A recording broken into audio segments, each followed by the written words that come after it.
Good evening. I'd like to call to order our Wheat Ridge City Council meeting for June 8th, 2026. Please rise as you are able to join us for the Pledge of Allegiance. I pledge allegiance to the flag of the United States of America and to the republic for which it stands, one nation, under God, indivisible, with liberty and justice for all. Thank you. Will the clerk please call the roll of the members? Rachel Holteen. Present. Dan Larson. Here. Kathleen Martell. Here. Scott Ohm. Here. Mike Okada. Here. Patrick Quinn. Present, Madam Clerk. Thank you. Jenny Snell. Present. Susan Wood. Here. Mr. Mayor, you have a quorum. Thank you. Councilors, in your packet, we have meeting minutes and notes from City Council study session on May 4th, City Council meeting May 11th, City Council special study session May 11th, and City Council special meeting on May 18th. Do we have any questions or changes to the minutes? We do not, so we will thank the clerk for her work on that.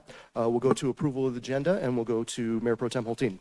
Thank you, Mayor. For tonight's agenda, I am proposing we remove agenda item number 1A, which is Resolution 27-2026, a resolution amending the 2026 fiscal year general fund budget to reflect the approval of a supplemental budget appropriation in the amount of $9,600 for the purpose of equity audit services. And I am asking that we remove it tonight to give the IDEA committee a chance to review this particular scope of work to make sure it's in alignment with the consensus that council reached in January. Once they've had a chance to do that, then we will bring it back here to council and we will consider it under decisions, resolutions, and motions. Thank you. Do we have any objections to that? Seeing none, we will go ahead and have that removed from our agenda for tonight and move it forward. And we will go ahead and go to our proclamations and ceremony.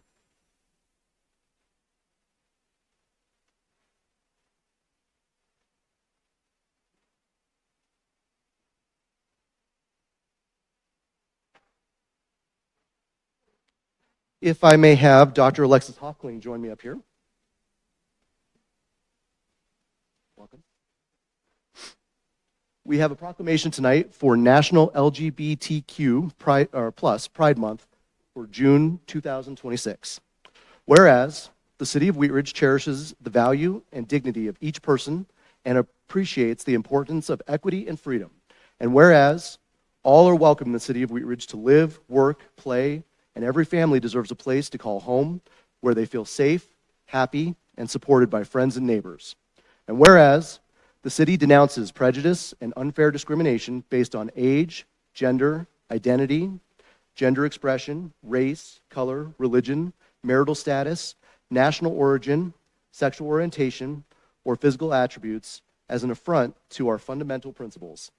And whereas during lesbian, gay, bisexual, transgender, queer, LGBTQ+ Pride Month, we reflect on the progress we have made as a nation in the fight for justice, inclusion, and equity, while reaffirming our commitment to do more to support LGBTQ+ rights. And whereas today the rights of LGBTQ+ Americans are under relentless attack, and many of these individuals continue to face discrimination and cruel, persistent efforts to undermine their human rights.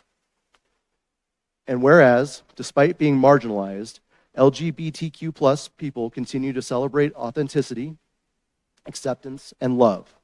And whereas we appreciate the cultural, civic, and economic contributions of our LGBTQ+ community, which strengthen our social welfare.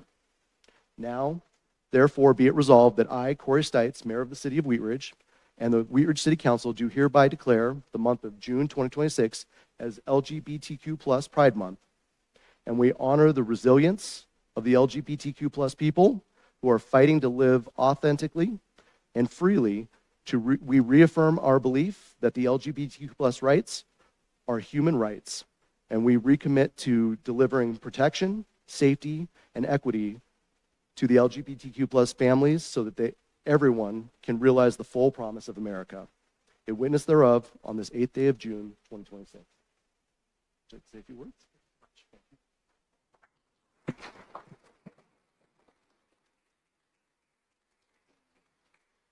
Thank you, Mr. Mayor. Thank you, Council. Thank you, Wheat Ridge, for being a magnificent place to get to be called for me to get to call home. Um, I think it's easy sometimes to overlook the value of public statements like this. You know, I spent a lot of my life, my early adulthood, in a place feeling like Pride was about celebration, and it absolutely is, and we have a lot to celebrate about ourselves and our struggles and our victories. But that is only half of it, right? The other half is that Pride is a protest, it is a struggle, it is a fight that continues. And through my 20s and my teens, the celebration part felt really prominent. And there was a continual march, sometimes 2 steps forward, 1 step back, but a real sense of ongoing progress for our community, for our country, around queer welcoming, LGBTQ rights and belonging. You know, it was 11 years ago that Obergefell was decided this month in June 2015, securing equal marriage rights nationally.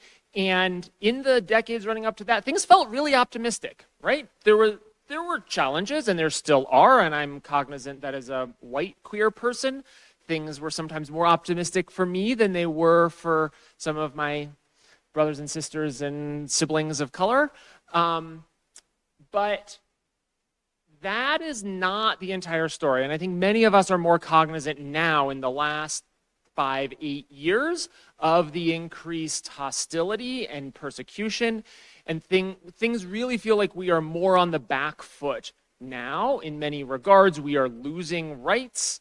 What felt, I think, for many people like a totally settled issue of marriage equality is back in the crosshairs of bigots who would see us move backwards. Not to mention all of the attacks and the choosing of queer youth to be a wedge for political gain at the expense of the health, safety, and blood of my community members, our community members. So I want to say thank you for taking a stand today. And I also want to encourage all of you to stay vigilant and stay on the lookout for more opportunities to be active allies, to engage in the protest part of Pride, not just in June, but around the whole calendar year. There will be more opportunities coming, and it's going to get harder before it gets better. There are a number of queerphobic ballot initiatives that will be on our ballots this fall, so stay tuned for that, and happy to talk about that to anyone with more questions. I don't need to take time about that right now, but thank you all. And I look forward to getting through all of this with all of you. Thank you.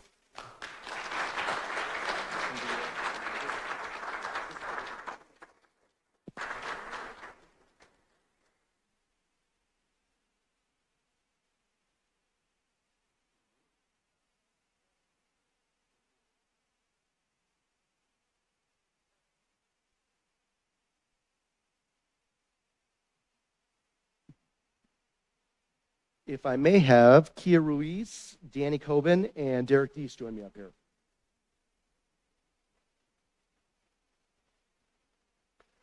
We have another proclamation tonight in honor of Juneteenth, June 19th, 2026. Whereas this nation was founded on the principles stated in the Declaration of Independence that all men are created equal, that they are endowed by their Creator with certain inalienable rights, that among these are life, liberty, and the pursuit of happiness, but in which people who were black were held in slavery.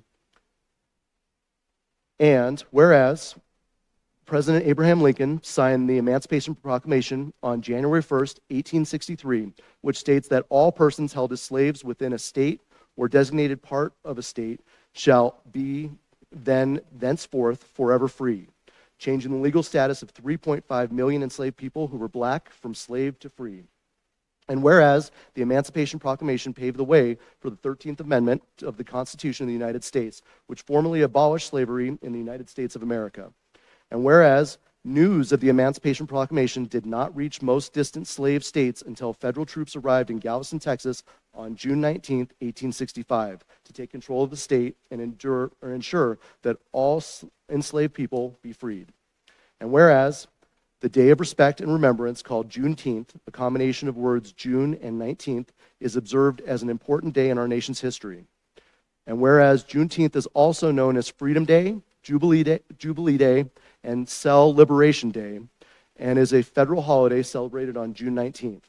And whereas Juneteenth commemorates African American freedom and serves as a reminder of the inequities faced by Black people throughout our nation's history. Now, therefore, be it resolved that I, Corey Stites, Mayor of the City of Wheat Ridge, and the Wheat Ridge City Council, call upon the City of Wheat Ridge to join us in recognizing Juneteenth, and call upon the people of Wheat Ridge to acknowledge and condemn the history of slavery in our nation and recognize how the impact of America's original sin remains. And I call on every person to celebrate Juneteenth and recommit to working together to eradicate systematic racism and inequality in our society forever. In witness thereof, on this day, on this 8th day of June 2026.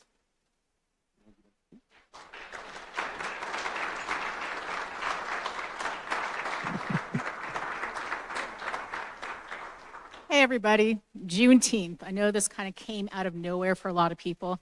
I think I accepted this proclamation maybe about 5 years ago.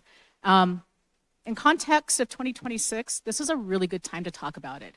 Our nation's 250th birthday, the Declaration of Independence. There's like a frame of it at History Colorado this week. I hope you all go to see it. And the 150th anniversary for the state of Colorado. I'm here with Danny. We're both parents at Mountain Phoenix Community School, and just kind of want to give some context about what this means. And I know that there was a shelved decision-making piece tonight about potential audit with DEI within the city. I'm going to give a little bit of information here about economics in my own family.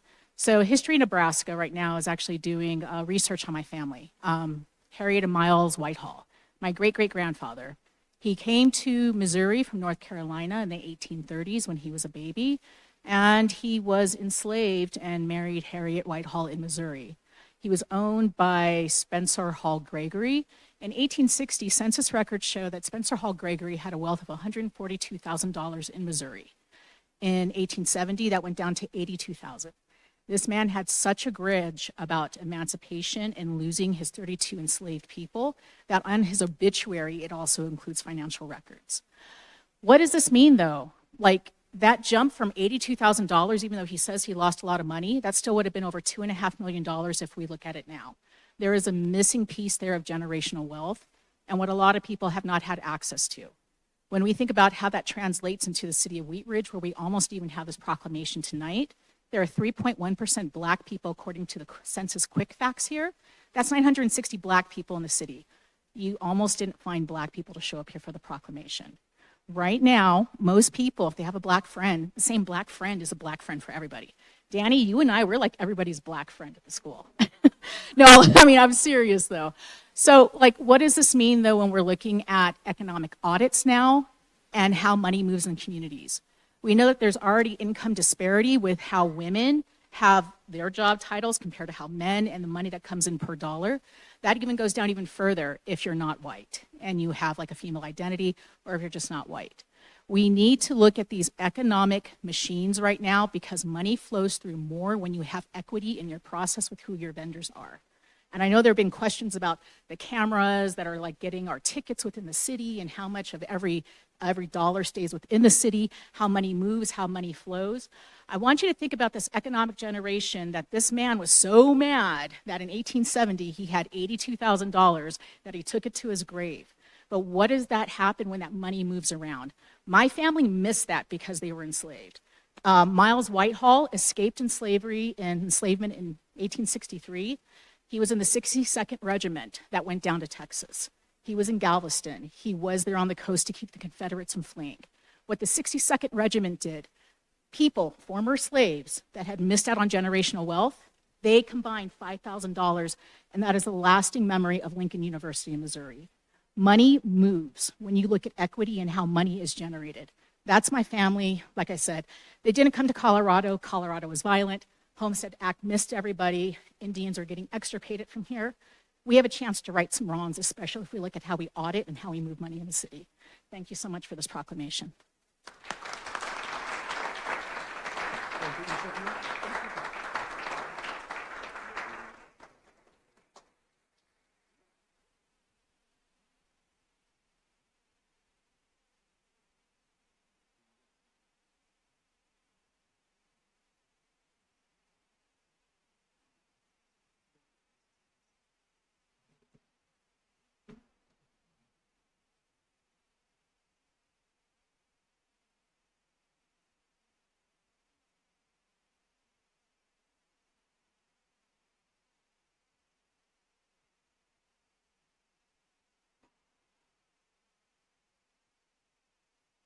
All right, we will go on to public comment. This is our public's right to speak. Citizens will have up to 3 minutes to speak on any agenda item any item not on the agenda tonight. We will also have a special study session, so if you're here to speak about that, you can speak during this time as well. I will call the people up in order here on the list, and then we'll go to the people online. Again, you'll have 3 minutes to speak. There are 3 lights on the clerk's desk there. As long as the light is green, you have plenty of time to speak. When it starts blinking, you have about a minute. When it gets to yellow, you have about 30 seconds to start wrapping it up. When it gets to red, please go ahead and wrap up your comments. It does get a little awkward if I have to stop you. So we will go ahead and call up the first person here, Charlie Myers and Guy Namiash on deck.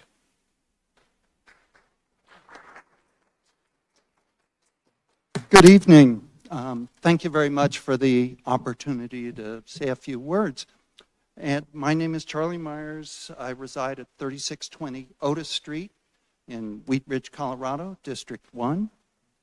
And you probably noticed a number of folks out there wearing buttons tonight saying, Wheat Ridge welcomes immigrants. It's just to let you know we're still here, still concerned about the safety of our neighbors. I would just like to follow up on the February 23rd City Council meeting. Resident of District 2, Gary Holmes, suggested specific requirements be added to the City Council's Human Dignity and Civil Rights Resolution in order to protect our neighbors. By the way, we feel it's an excellent resolution, but it does seem that more now than ever we need to have more added to it. Look, we continue to be worried about the safety of our neighbors. We understand that more ICE agents have been hired and scores of new SUVs have been delivered to the ICE facility in Centennial. So what does that all mean? Could we be looking at more ICE actions here in Wheat Ridge, along with taking them to the Aurora Detention Center? The statements we've heard from those detained, they've been very compelling and actually hard to listen to, as they seem to be so grounded in cruelty. So here are 4 items that Gary Holmes mentioned, and I think he's out there, that we would like to see the City of Wheat Ridge City Council adopt. Number 1, prohibiting Wheat Ridge Police from entering into arrangements with ICE, prohibiting Wheat Ridge Police from collateral support for ICE operations in the City of Wheat Ridge. Number 3, insisting that immigration enforcement in Wheat Ridge be made using judicial warrants rather than using civil detainers. And 4, requiring ICE agents to be unmasked and identifiable. There are many municipalities across the state and different organizations that could be of help in this process. So thank you very much. Thank you.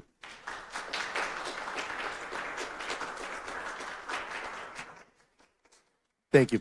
Guy Namiash up and Morgan Richards on deck. Good evening, Council. Guy Namiash, Nahmiach, 3650 Ward Road. First of all, thank you for moving that decision to, so you have more time to study it, that $100,000 decision. This weekend, we had the best Ridge Fest we've ever had. That was so much fun.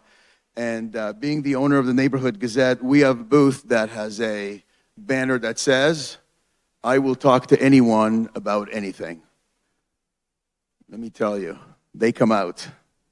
I had people want to talk to me about quantum physics, old-time restaurants that used to be here in Wheat Ridge, the electoral map. There was a city councilor from Aurora that came and spoke to us about how amazing Wheat Ridge is. She met so many people and a lot of the vendors. We had somebody talk to us about the lack of diverse food options. talk to us about rigged elections. I had a young lady talk to me about Dan Larson's poem that we published. She talked to me and talked to me. Turns out it was Dan's wife. We had somebody talk to, actually a number of people talk to us about the lack of lighting on 44th Avenue, just general lighting. The need for farmers markets. The lack of bike safety on 29th. And I know 29th is not our bike path, but it is Denver's, and they just cross over Sheridan and continue. We had somebody talk to us about the terrible Christmas tree lighting ceremony that we had. I had a young man talk to me about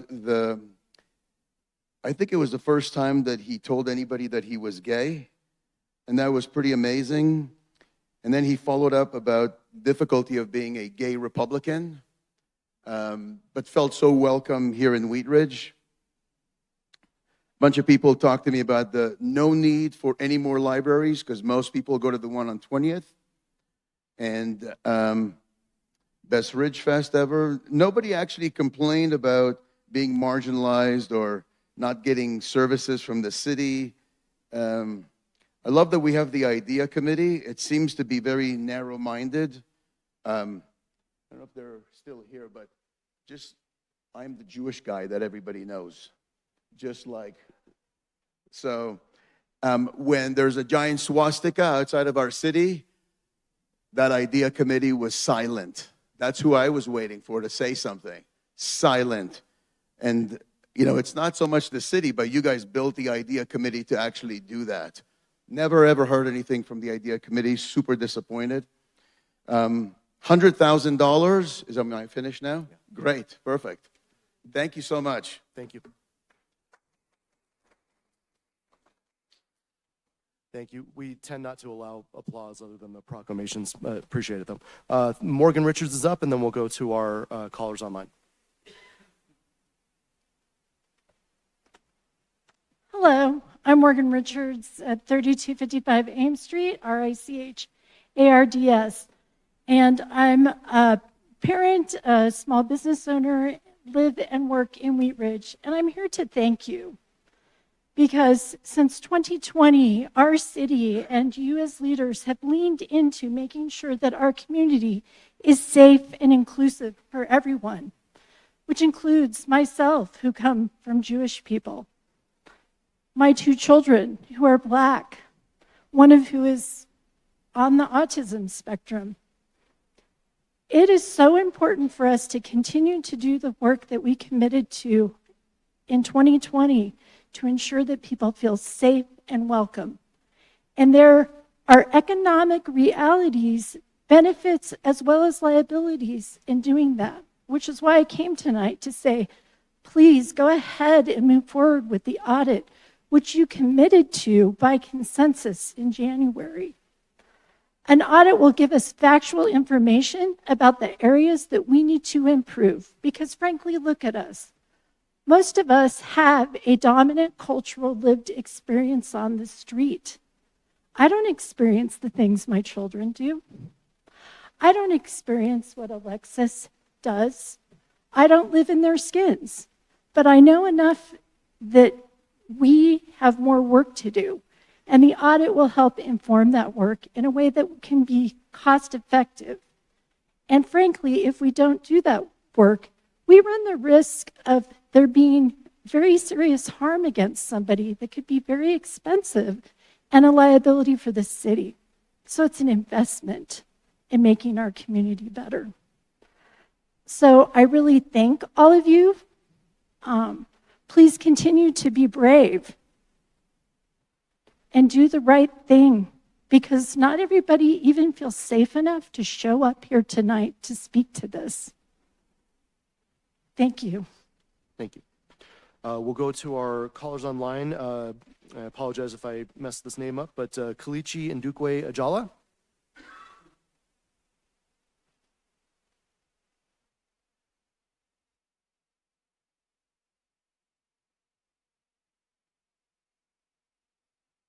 No. Leah Dozman.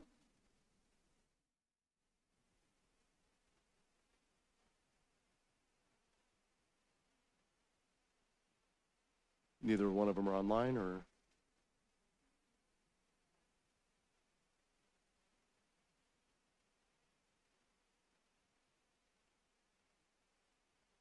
No? Okay. All right. Well, it doesn't sound like we have anybody online to speak at the moment, so we will go ahead and go to agenda item number 1, our consent agenda. Councilor Martel, will you please introduce this item? Thank you, Mr. Mayor. I'd like to introduce our consent agenda item 1B, resolution number 28-2026. A resolution amending the 2026 fiscal year general fund budget to reflect the approval of a supplemental budget appropriation in the amount of $50,000 for the purpose of accepting a grant from Colorado Gives Foundation. At issue, in May 2026, Colorado Gives Foundation awarded the Wheat Ridge Homeless Navigation Program $50,000 to be used for unrestricted operational support through December 31st, 2027. Thank you. This is our consent agenda, so Councilor Martel, may I please have a motion? Yes, I move to approve the consent agenda item. Do we have a second?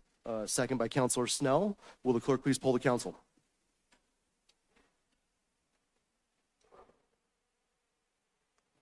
Eight ayes, no nays, motion carries. Thank you. Going on to agenda item number 2, Mayor Pro Tem Holteen, will you please introduce this item? Thank you. Thank you, Mayor. I'd like to introduce Council Bill Number 7, 2026, an ordinance amending the Wheat Ridge Municipal Code concerning animal welfare and regulations for the same. At issue, several sections of the city's animal code are outdated, inconsistent, confusing, or do not reflect current needs or practices. As such, staff proposes several amendments to the Wheat Ridge Animal and Land Use Code for the City Council's consideration. Thank you. This is an ordinance on second reading. It is a public hearing. I will open the public hearing. And Mr. Goff, do we have a presentation? We do. A little bit of history here. So Mary Ann Schilling, our deputy city manager, is going to, she has a presentation this evening to remind everybody where we came from. Mary Ann. Great, thank you. So we'll start with a little bit of background and just do a quick run through of the prior action, and then I'm going to go through step by step all of the updates to Chapter 2, Chapter 4, and Chapter 26 that we are proposing this evening. So as a background, as was mentioned, we realized that Chapter 4 of the City Code was a little outdated, and so when we realized some sections were outdated, we decided to go through and do a haul of all of Chapter 4, which is our animals chapter. So tonight we are presenting Council Bill Number 7, 2026, which makes changes to the Wheat Ridge Code of Laws in Chapter 2, Administration, Chapter 4, Animals, and Chapter 26, I should say 26, I apologize, Zoning and Development. So how we got here, we started this a little over a year ago as a study session. We went through about 20 items with you all. I think we got consensus on about 2/3, 3/4 of the items. We went back, did some additional research, came back with some more information for you all, and then added roosters to the agenda. From that information, the sections related to Chapter 26 were taken to the Planning Commission in February of this year.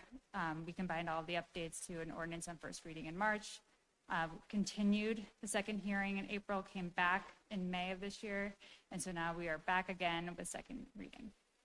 I'm going to go through each section one by one with you all for the proposed amendments. First is administration in section 2 of chapter 2. This is adding chapter 4 to the inclusion of the administration section, because as we move forward, there's a section related to guard dogs, cease and desist orders that now involves an administrative hearing. We'll now move into chapter 4. We have several items on that. Section 4.1, vicious animal, dangerous dog, and aggressive animal definitions. Currently, the animal code includes separate definitions for vicious animal, aggressive dogs, and dangerous dogs. This amendment would now consolidate these categories into aggressive animals and dangerous animals to improve clarity and ensure consistent treatment across different animal species. This next section is animals at large. Currently, the animals at large provision only applies to dogs. This amendment would update those regulations to include all animals, and it would clarify that animals remaining on their owner's property are not considered at large. And you may remember that in May 11th, we discussed this specifically, in that We were originally going to include an exemption for domestic cats, and City Council provided consensus to remove that exemption, so the proposed ordinance does not have that exemption.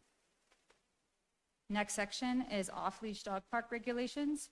Currently, violations of off-leash dog park regulations are treated as criminal offenses. This amendment deletes that relevant clause in Chapter 4, allowing such violations to be addressed solely as civil offenses. The reason for this is that we feel that in the other areas of Chapter 4, they sufficiently address all criminal offenses and they're not needed to be specifically off-leash dog related. Additionally, this amendment provides clarity to allow off-leash dog regulations to now live in Chapter 17, Parks and Recreation. Section 4.10 is owners required to report bites. Currently, the city does not require animal owners to report bites when the animal bites a person and breaks the skin. This amendment would require that when there is a breaking of a skin, it would be reported to a city community service officer within 48 hours, which aligns with best practices with rabies control. Next section here, rabies quarantine vaccinations. This is a bit of a housekeeping item. Animals that bite a person are already required to be placed under quarantine for 10 days to monitor for signs of rabies. However, the code does not currently prohibit an owner from obtaining a rabies vaccination for an animal during the quarantine period. This amendment would establish that prohibition, as a vaccination during quarantine could interfere with the rabies evaluation process. Rabies outbreak powers. Currently, in the event of a rabies outbreak, Mayor Stites is authorized to impose the regulations on animals within city limits. We have never had to exercise this practice. However, in moving forward, we recommend that we remove that provision so that any emergency declarations or regulatory actions related to rabies would instead follow the city's standard health and safety emergency procedures, which defer instead to the county public health officials. Unsafe transportation of animals. The code is amended to define transporting an animal in a motor vehicle or trailer without appropriate safety restraints sufficient to prevent the animal from falling or jumping from a moving vehicle in a public place as a form of animal cruelty. The next section. Currently, the code does not explicitly prohibit leaving animals unattended in vehicles without adequate ventilation or in extreme temperatures. And although city law enforcement may address such situations under state law, this amendment establishes that this conduct as a form of animal cruelty under the city's code, and authorizes law enforcement to immediately enter and inspect the vehicle to rescue an endangered animal. Moving to section 4.14, reptiles, amphibians, insects in the city of Wheat Ridge. Currently, section 4.414D prohibits the keeping of amphibians, reptiles, and insects. This amendment revises the section to allow the keeping of such animals under specified conditions. And during the May 11th study session, City Council also provided consensus to replace the word insects with invertebrates and to simplify the city code to align with the state statutes. Section 4.14, endangered species. The code currently prohibits the ownership of exotic or wild animals. This amendment allows endangered or threatened species under state, federal, and international law to be kept within the city, provided that they are cared for by a properly licensed entity. 4.14, chief's exemption process. The chief may grant exemptions to exotic wild animal provisions on a 12-month basis. This amendment clarifies the expectation and procedures for this process and authorizes the chief to 1, approve, 2, approve with conditions, or 3, deny exemption requests. Next is swine in the city of Wheat Ridge.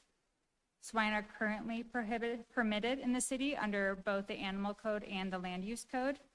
This amendment revises the Animal Code to prohibit the keeping of swine.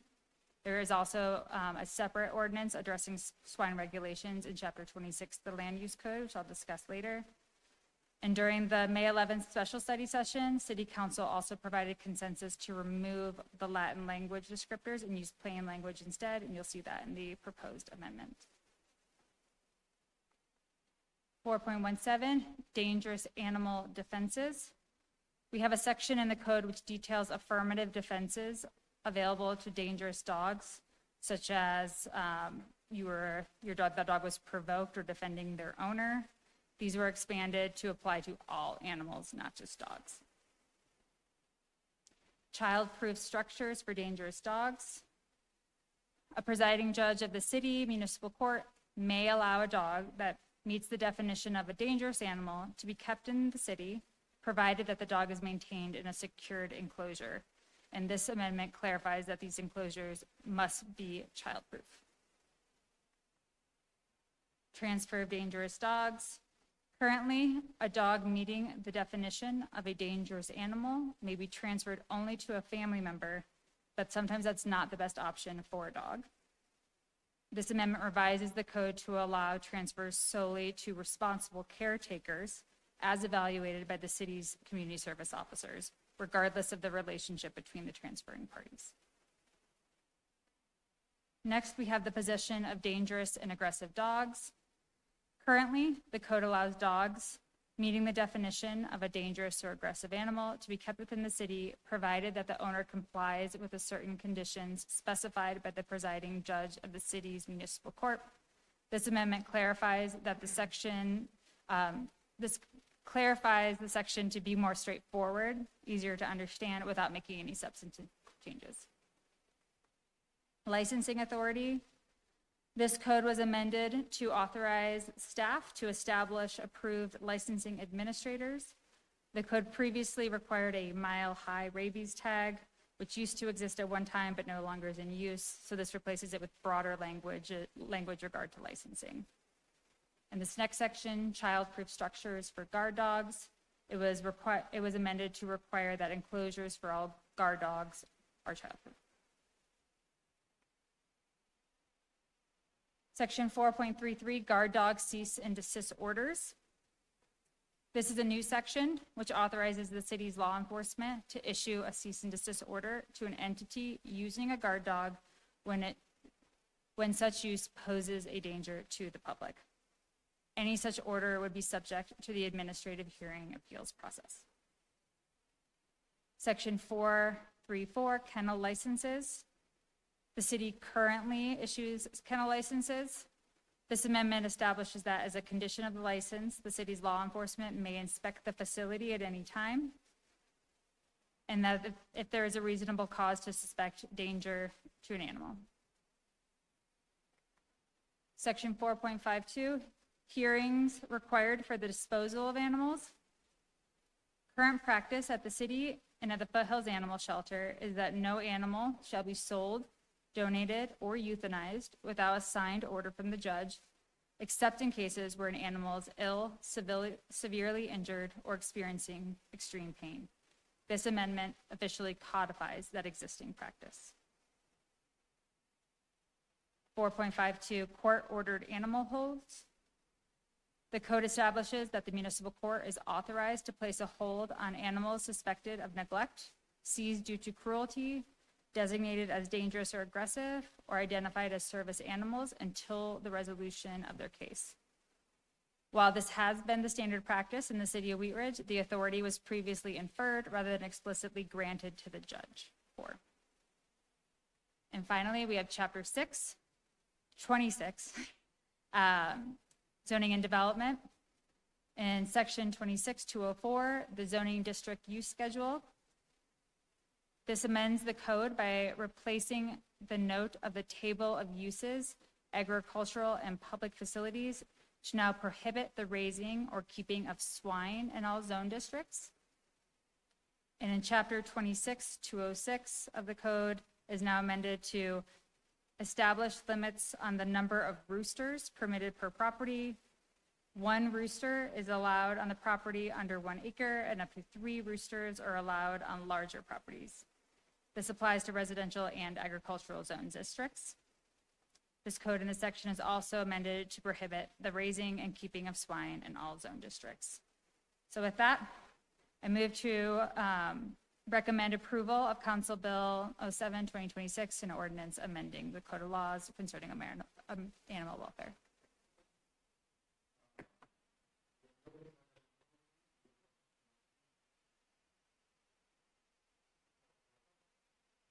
Thank you, Mayor. I just have one point of clarification, and of course, it's about the swine. I just want to make sure I'm reading everything correctly. Sections 4-14 and sections 26-204 both use the language that swine are prohibited. And my understanding from our last conversation was that swines could still be subject to chief's approval or exemption. Would they be eligible if they're not exotic or wild? I guess my ultimate question is, are they completely prohibited, or could chief authorize or give a okay for a specific pig in the right circumstance? Pot-bellied pigs are allowed through the chief's exemption process, and that is the only one that is Perfect, allowed. perfect. Thank you so much. I love it. Thank you. Mayor Pro Tem Holteen. My only question is how happy are you going to be when this finally passes? Any other questions from council? Seeing none, I will go ahead and close the public hearing and ask Councilor Holt or Mayor Pro Tem Holteen for a motion. Yeah, let me just scroll through the 9 pages of the things that we are approving here for the recommended motion. I move to approve Council Bill number 7, 2026, an ordinance amending the Wheat Ridge Code of Laws concerning animal welfare and regulations for the same, and that it takes effect 15 days after final publication as provided by section 511 of the charter. Is that Councilor Okada? I have a second by Councilor Okada. Do we have discussion on the motion? Councilor Okada. Just want to acknowledge and say thank you. Thank you for the history on this as well. There was a ton of work that went on about this, work in council, but especially work in staff. We know that was a lot of difficult work that might have gone one direction and then another direction shortly after. So thank you for the hard work. I think we came to a really good result. Councilor Martell. Thank you. Thank you, Mayor. I'd like to second Councilmember Okada. I think this was a very complex issue that overlapped 2 councils, and it took some of us some time to get up to speed. And I appreciate your patience with us, and I think we got to a really good place. And thanks for all your work. Thank you. Councilor Larson. Thank you, Mayor. And I think this is a very good example of how members of the community, in particular a business owner in Wheat Ridge, contacted Councilmember Okada and myself to discuss some of the concerns that he had as a business person and how the changes would have affected his business. And through that interaction, we were able to refine the ordinance as is written. And so it got to the point where there was enough going on there where everybody could kind of agree that this is the right approach. I think the language cleanup is common sense, and it provides good regard for the public safety and animal welfare, both within this. And I appreciate all the work. Thanks. Thank you. Councilor Wood. This is really a little duplicative, but it's important to me to say to you, thank you for all the hard work. I do know that there were changes. Councilmember Martell put it well when she said working across 2 different councils. I too appreciate very much the work. Thank you. Councilor Quinn. Yeah, thank you, Mr. Mayor. Crazy cat Pat here. To be truthful with my peers here, who I love and adore, and everyone, I considered making an amendment to exclude cats, but I know I wouldn't get a second.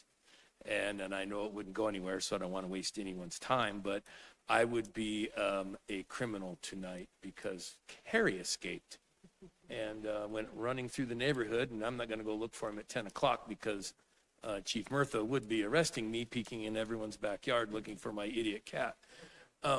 So he did come home at 5 in the morning like a teenager coming home from prom, sneaking in, and slept all day. But I woke him up like my dad would have woke me up several times, and I would have given him chores, but cats don't do chores. But I just wanted to voice a little bit of a dissenting opinion here tonight on that ordinance, changing it to what it always has been, excluding the cats. And I just wanted it on the record. Thank you. Thank you. Mayor Pro Tem Holteen. Thank you. I have a long history with this particular ordinance, long before I got involved in the city of Wheat Ridge. My first civic engagement was in Judge Randall's animal court, and I've told the story many times that I was the last case.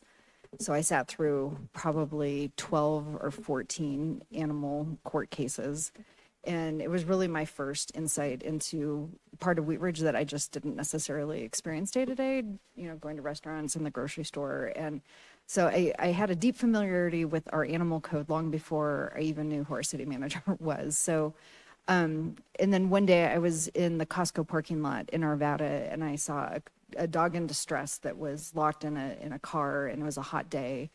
And I called 911, and Arvada police dispatched immediately, and they gave the owner 2 minutes to get from Costco to the car. They were going to break the window. So I came back and I was like, do we have that same ability in our city? And found that we didn't have the explicit thing, and that was the rabbit hole that said, maybe we need to relook at this. So when I put it on the future study agenda several years ago, little did I know that it was going to open up a can of worms and a pen of pigs and, a whole herd of rabbits and cats. But not only did we go through 2 councils, we may have scared away Cole on this.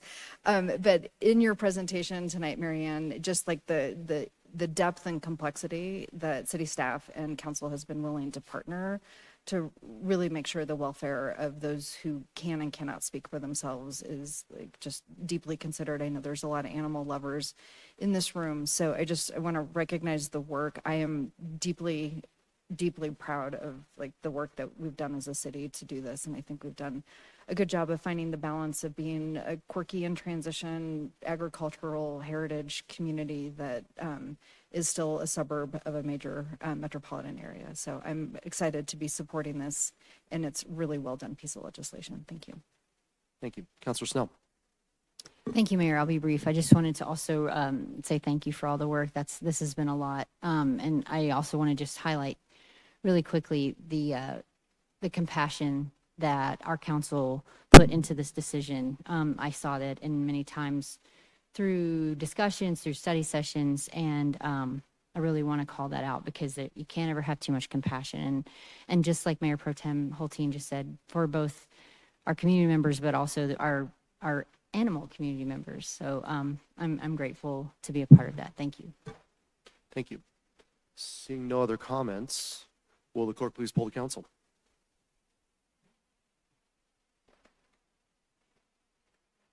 Eight ayes, no nays, motion carries. And our compliments to staff on their hard work on this. Thank you. Moving to agenda item number 3. Councilor Snell, will you please introduce this item? Thank you, Mayor. This is Council Bill number 11-2026, an ordinance reappointing Jonathan Lucero as presiding municipal court judge and approving a municipal judge services agreement. At issue, the city's home rule charter provides for appointment of the municipal court judge for a term of 2 years. The current term of presiding Judge Jonathan Lucero expires July 1st, 2026. Thank you. This is an ordinance on first reading to set the date and time for a public hearing.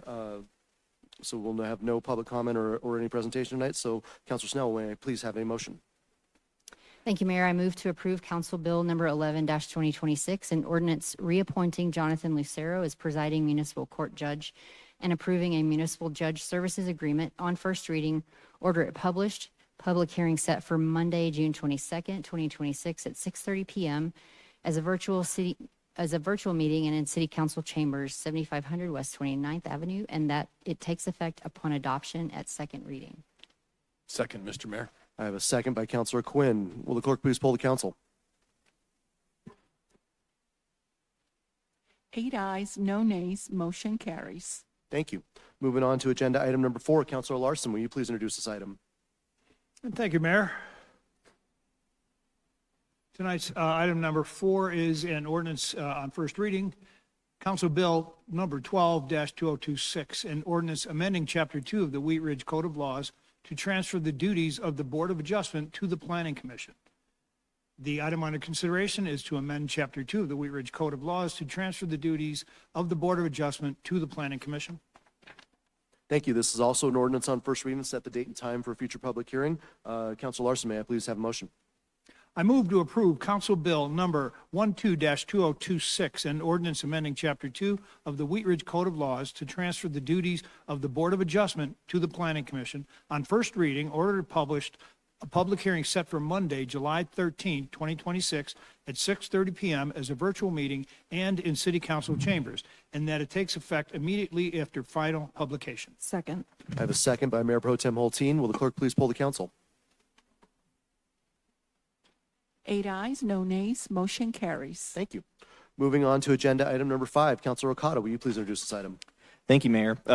Introducing Council Bill number 13-2026, an ordinance amending the Wheat Ridge Code of Laws concerning disposition of lost, abandoned, and unclaimed property. At issue, the Colorado Revised Uniform Unclaimed Property Act generally requires holders of unclaimed property, such as the city, to disperse unclaimed cash and cash instruments to the state treasurer. The act had allowed local government to exempt itself from the act if it had adopted a local ordinance concerning unclaimed property, which the city did in February 2025. However, on June 4th, 2025, Governor Polis signed House Bill 25-1224, which removed this exemption from the act. This ordinance revises code sections to comply with the act as amended on June 4th, 2025, and simplifies the procedure for the city's disposition of unclaimed property. Thank you. This is an ordinance on first reading to set the date and time and location for a public hearing. Councilor Okada, may I please have a motion?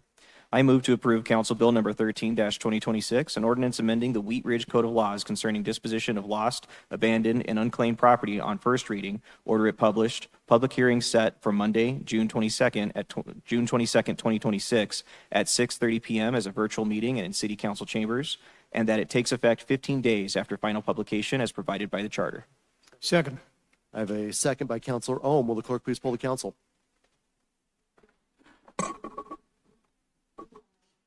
8 ayes, no nays, motion carries. Thank you. Moving on to agenda item number 6. Councilor Wood, will you please introduce this item? Yes, agenda item number 6.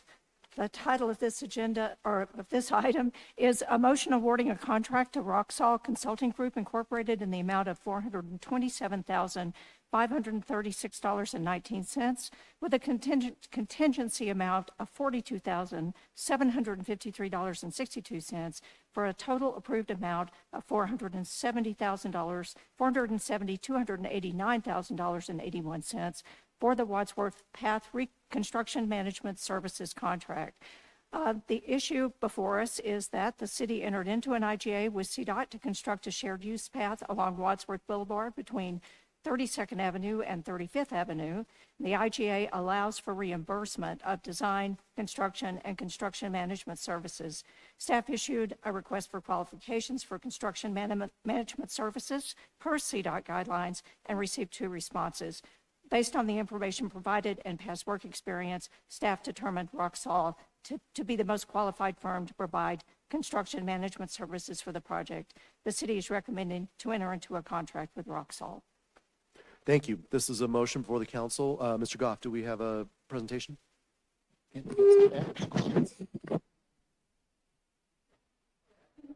Kent Kisselman, our Public Works Director, will add a little bit more detail. Thanks, Kent. Thank you. Thank you for having me this evening. Yes, this is going to be our next Wadsworth project from 32nd to 35th. Have a detached sidewalk, add some lighting, bus pad, and mill and overlay the roadway section there. What we've already done is you have approved the IGA with CDOT back in 2023. We've approved the Olson contract for design in 2024. And in March, we approved the Jalisco to be the contractor. So we realized that we could get reimbursed for the construction management services. So we reached out to CDOT, put out the RFQ, and we can get reimbursed up to 86.5% of these services. So we did the RFQ, and Roxall is our selection. With that, we would recommend a contract to Roxall Consulting in the amount of $470,289.81, and that includes the 10% contingency. And Mayor, just a reminder, the city did receive a $7.5 million grant from the DRCOG Transportation Improvement Program for this project. The city's match is $1 million, so quite a bit of outside funds helping complete this project. Thank you. We'll go to questions from council. Councilor Quinn. Mr. Goff, does that, with those figures you just said, it sounds like we're roughly getting this project done for $500,000-ish, correct? Once all the grants and everything come forth? Yeah, it's in your staff memo, there was quite a bit of right-of-way design environmental work that was needed. That was just over $1 million, or the right-of-way acquisition was about $1.5 million. We estimated the design was $1 million, construction about 4.4, and then this contract this evening for construction management. So it's within the 7.5 million grant award, so under budget and on schedule. Perfect. Councilor Larson. Thank you, Mayor. Forgive me if I missed this, but are we looking at sidewalk construction on both sides of Wadsworth? Only the west side. The left side? West. Oh, west side, West. depending which way you're going, left or right. Oh, Yeah. yeah, so. The west from- side. From 32nd to 35th, the corner of the gas station. Okay. And if you'll recall, just briefly, this was part of, there was an intersection design to be redesigned by CDOT, and that was to be part of this construction. But we decoupled that because CDOT was doing the design, and they're still doing the design. So we would still be waiting, and we would be getting marks against us from DRCOG for not being ready to go. So we're ready to go, and with this approval this evening, we have all our ducks in a row, and we're ready to begin construction. And the right-of-way has been acquired? It has. I think we have one property left, and I think I saw that come through today, and so they'll be setting a closing on that, and that will be the last one. Well, that is encouraging. Then, what's the latest timeline then on construction? After approval this evening, we'll have a pre-construction meeting with Olisco and see when they'll be able to get ready to go. But there is some ditch work that needs to be done, and that can't take place now until October. But we have plenty of opportunity to begin in July, and then complete the road work, the sidewalk, buffer, mill and overlay, and then look for that ditch work in October when the ditch is shut down. And completion by? We would hope to complete this project by the end of the year. I'm sorry, by the? End of this year. Great. Thank you. Thank you. Any other questions from council? Mayor Pro Tem Holte. Thank you. Does the intersection at 35th and Wadsworth, how has that been treated at all through the Wadsworth 1 project, or is that getting improved? Like, the path starts at 35th, but I just want to make sure that that road crossing is safe for bikes and pedestrians. Like, when we've got good paths but not good crossings, it can be a little challenging. This project includes the ADA ramp at the corner of 35th and Wads on the, I guess it'd be the northwest corner. And all the other corners and the intersection is all part of the CDOT's project that they're still in design with. That's at 32nd, but at 35th, there's a crosswalk and stop bar and signage. Our project stops at 35th on the west side.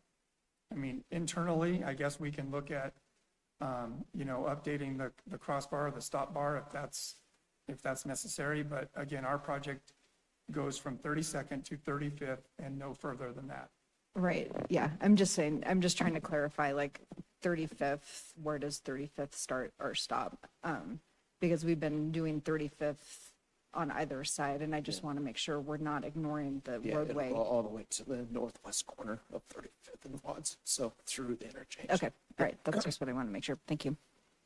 Any other questions from council? Seeing none, Councilor Wood, may I have a motion, please?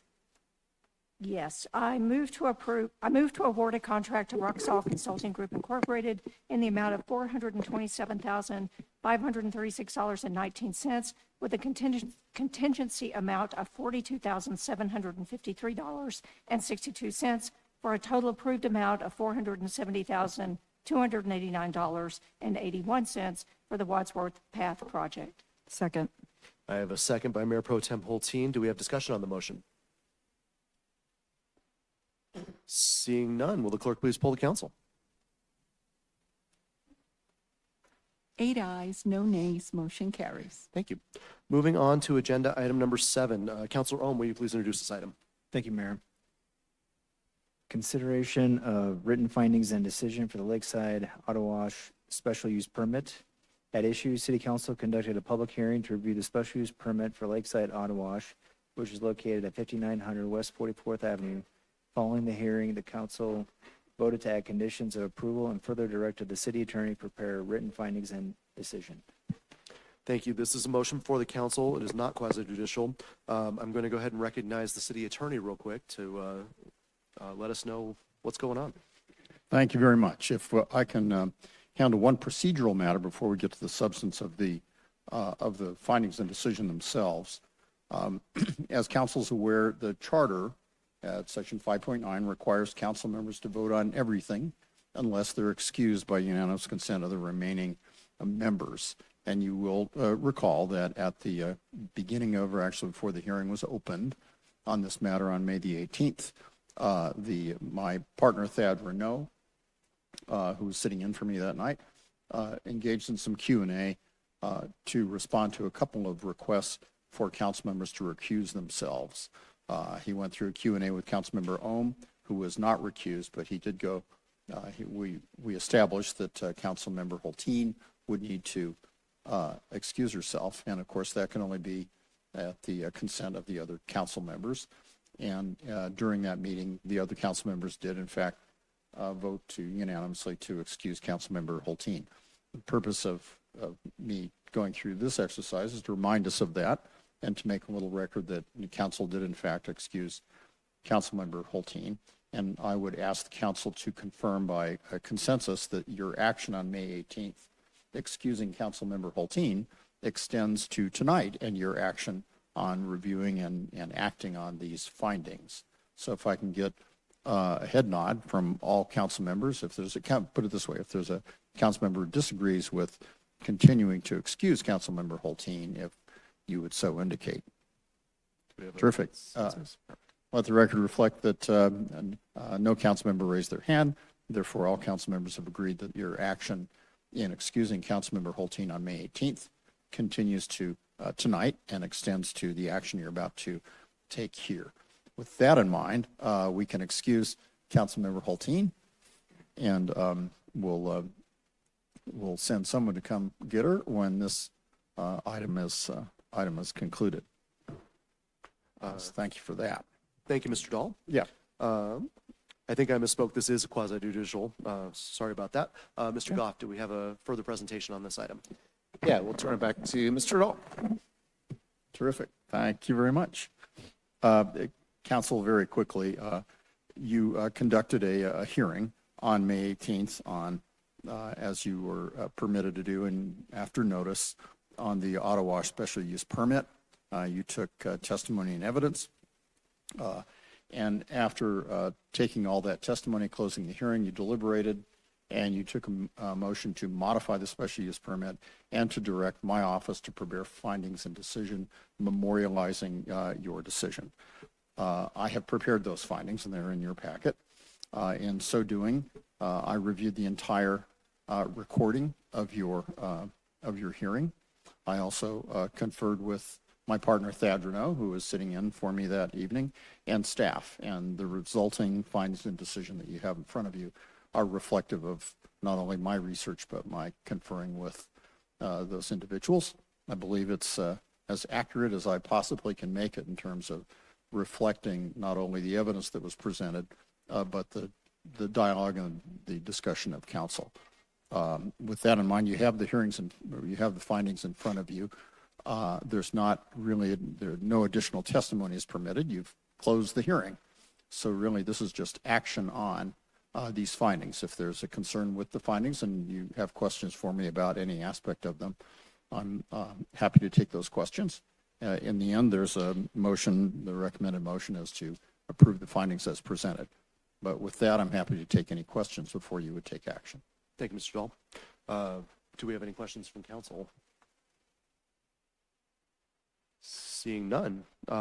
Counselor Ohm, will you please make a motion?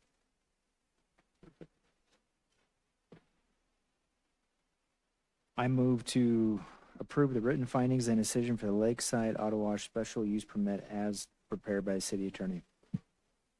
I have a motion by Counselor Ohm and a second by Counselor Okada. Do we have discussion on the motion? Counselor Quinn.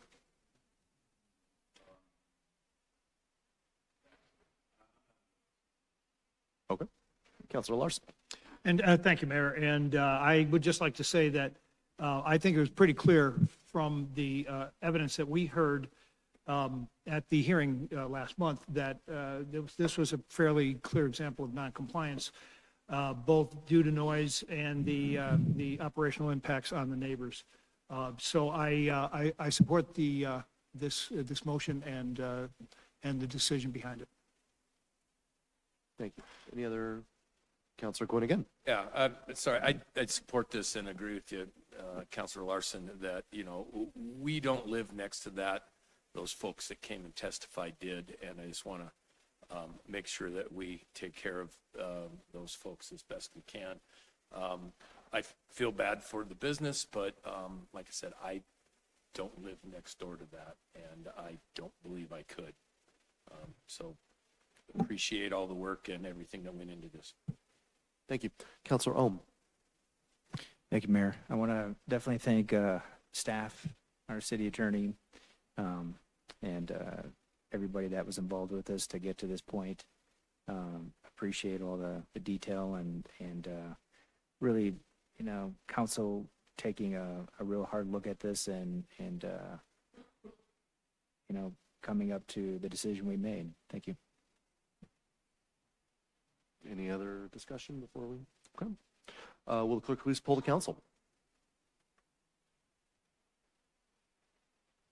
7 ayes, no nays, motion carries. Thank you. Will somebody grab Mayor Pro Tem Holteen?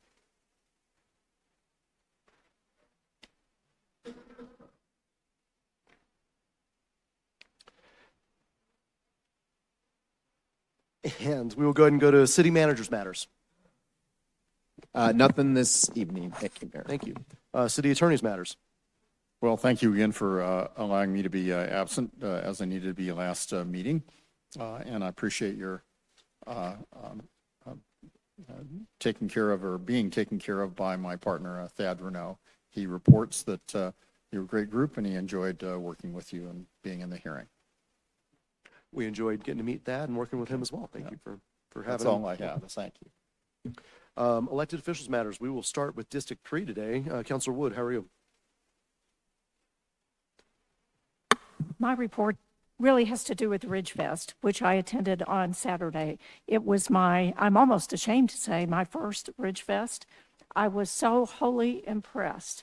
It was so well attended. It was a tough day in the sense that it was hot weather, a little difficult to be out there in the sun. The shade was fine, but everything was thought of. There were cooling pools for the dogs, so people didn't hesitate to bring them to Ridge Fest, and I thought it was wonderful and a great amenity for residents of Wheat Ridge, and they clearly thought the same. So thanks to Paige and to Local Works for putting that on because it was wonderful. Thank you. Councilor Quinn. Thanks, Mr. Mayor. I had the privilege of attending the Tabor Lake ribbon cutting. Mayor Pro Tem Holteen did a great job with the scissors. But yeah, you know, I'm just trying to build you up a little bit. But it was a great time. There were some of the students from School of Mines that did some of the original design showed up there. To say a few words, and of course the construction company that did it, and it was really good. The aerators for the pond is kind of really cool because I helped get the electric over to it, and Excel through my manager helped rebuild the entire system from where that ends on Tabor there all the way to 44th. Because I think it goes back to before any of us were born, into the 50s. And so hopefully those residents got a little extra perk with some new transformers and some current electric infrastructure there. But it was a great time. If anyone hasn't gone to that Tabor Lake Trail, it's really cool. It's going to be neat I think we had hawks flying over or something while we were there. It was, and I have seen an eagle there once or twice. So it was a good time. Thanks. Thank you. Councilor Martell. Thank you, Mayor. I'd like to second both Councilmember Woods and Councilmember Quinn. I also participated in the Tabor Lake ribbon cutting and attended Ridge Fest last weekend, and they were both lovely. I'd like to congratulate Local Works on another great event. They do so much for our community, and most of the time when I'm talking about Local Works, it's also about the Makerspace. So I'd like to shout out Paige and her crew for a really good Ridge Fest. I'd also like to acknowledge our proclamations this month, and I think District 1 resident Alexis made a really great point about Pride is a celebration, but there's also work to do. And I think that was also resonated by Kia, who talked about that there is still work to do. And I really appreciate our council's willingness to do all the work that is in front of us. And I also am excited for this weekend at the Green on 38th is Wheat Ridge Pride. And there will be a pet parade and a potluck and a Pride concert. And I'm very proud to live in a community where we're actually having a really fun community celebration around this event. And I think that's all I got. Thanks, everyone. Thank you. Councilor Snell. Thank you, Mayor. Just a few things. Last Wednesday, I attended the ADA Transition Plan open house that was at the Active Adult Center, and fantastic job by our team. And then I got to chat with a lot of them, and then also some of the consultants from Matrix Design Group who are helping and working with the city on this ADA Transition Plan. And this is it's a big step for us, and I think that it's time to do this. Obviously, it's past time for some of our facilities, but I think we're approaching it in a great way. I saw a lot of great engagement with the community, and I heard a lot of great discussions. And there was opportunity for folks to be able to come up to a map or a list of things and write their own comments in. So really, really great way to take feedback and build that into the plan. And if you didn't make it, you can still take the survey. It's open for some time still. If you go to What's Up Wheat Ridge, you'll just click on ADA Transition Plan, and you can take the survey and provide any feedback. But this is something that will make our community more accessible to differently abled folks and folks in wheelchairs. And it was really eye-opening to go through that entire survey and talk with folks. So it's really important to consider how everyone kind of moves through our community and experiences it. So excellent job, and thank you for having that. I also want to mention a few things about our proclamation tonight, especially our Pride Proclamation. I'd like to formally wish everyone a happy Pride. I'd like to send sincere thanks to Dr. Alexis for accepting our proclamation and for her brave words. I wrote something because I'm not great off the cuff all the time, so I just want to share with you. I'd be remiss if I didn't take a minute to share some thoughts on Pride Month and to answer that oft asked, albeit unnecessary question, why do you need a whole month? Or many of the more unkind, nasty comments that folks seem to make only behind the safety of a keyboard. Pride exists because LGBTQ plus people have had to fight for the right to live openly, love freely, and live without fear. It began as an act of resistance, a refusal to be invisible, and that necessity has not disappeared. In many places right now, Pride is still the only space where queer people can see themselves fully reflected and celebrated. Pride is especially important when it comes to queer youth. Every young person deserves to feel safe in their school, their neighborhood, their home, and their own skin. For many LGBTQ plus youth, that safety is conditional or absent entirely. They learn to monitor how they speak, how they dress, who they mention, what they reveal. That constant vigilance is exhausting, and it has real consequences for mental health and well-being. Queer kids are more than 4 times more likely to attempt suicide or self-harm as their straight peers, and those numbers are even higher when it comes to trans youth. Feeling safe shouldn't be something that you have to earn. Feeling safe from harm, from public shame, from bullies. Our world today is so quick to judge, to find fault, and to hate because of differences. I'm pleased that we're taking steps in Wheat Ridge to ensure that everyone feels safe, supported, and celebrated, and I'm grateful for the allies that exist in our community and on this council. And yet there's work still to be done. Thanks for listening. Councilor Okada. Thank you, Mayor. Wanted to thank the residents that came out. Dan and I last Thursday had a neighborhood meeting for the Garrison Street neighborhood, so that they could meet with us, but also with the developers that are planning on doing some stuff with those lots that are out there. I thought that was a really good example of a neighborhood coming together to speak their voice and be strong, and insistent in the right way about an outcome that they were really hopeful for. So we're still miles away from an outcome, but I feel like that's worth acknowledging. Thank you to all the neighbors that came out to that and had such positive interactions, and also thank you for the developer for being willing to and enthusiastic about coming out and speaking with us and answering our questions there too. Also want to talk about Ridge Fest. Ridge Fest was excellent. There was I don't know how much else I can say, but I did have a Euro burger, and Euro being the Greek spit meat. That was an amazing and wonderful experience. So thank you guys for being there. Dan and I also went to Arvada's festival that was happening that same day because I just outed us.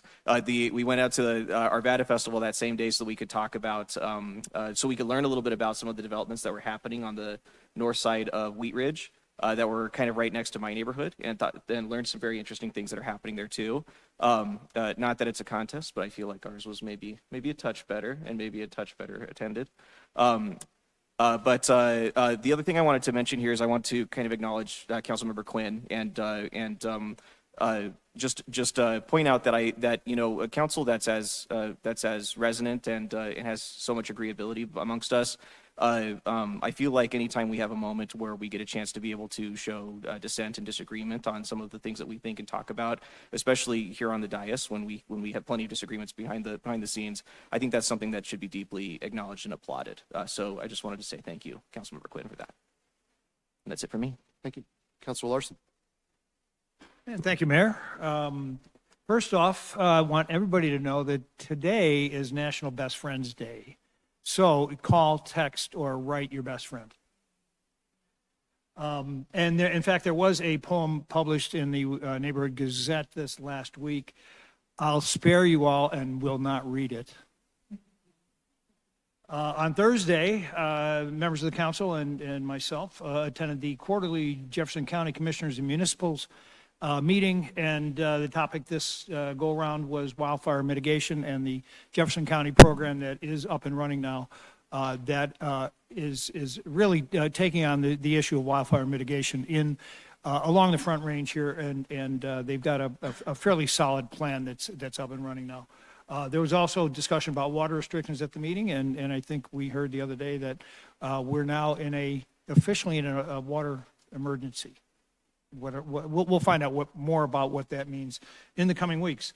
I did that same day have the opportunity to attend the Tabor Lake ribbon cutting, and congratulations to Mayor Pro Tem Hulteen for doing a wonderful job there emceeing that event. And I learned about aeration equipment that is installed in there, and it's going to help prevent the sort of algae blooms and some of the bad things that happen when you have stagnant water, and this is going to go a long way to preventing that and keeping that water fresh. And then finally, I was able to attend Ridgefest, and as Councilmember Okada alluded to, we were able to attend a competitive fest on the same day, and it's not even in the same league. But I did, the thought occurred to me as I was kind of walking around the green on 38th, is that the event on Saturday, Ridgefest, is exactly how that space was designed, with the curved walkways, with the access to electricity for the booths, with a lot of these small touches that went in there that make this probably one of the best outdoor facilities in the whole metro area. I really can't say enough for all of the work that went into designing and executing on this really solid idea for what a modern civic gathering place should be.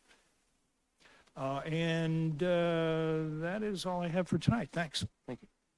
Did anybody else picture like a 1980s sitcom with these two wandering around Arvada, like stealing mascots and wearing Arvada Reds stuff? Yeah.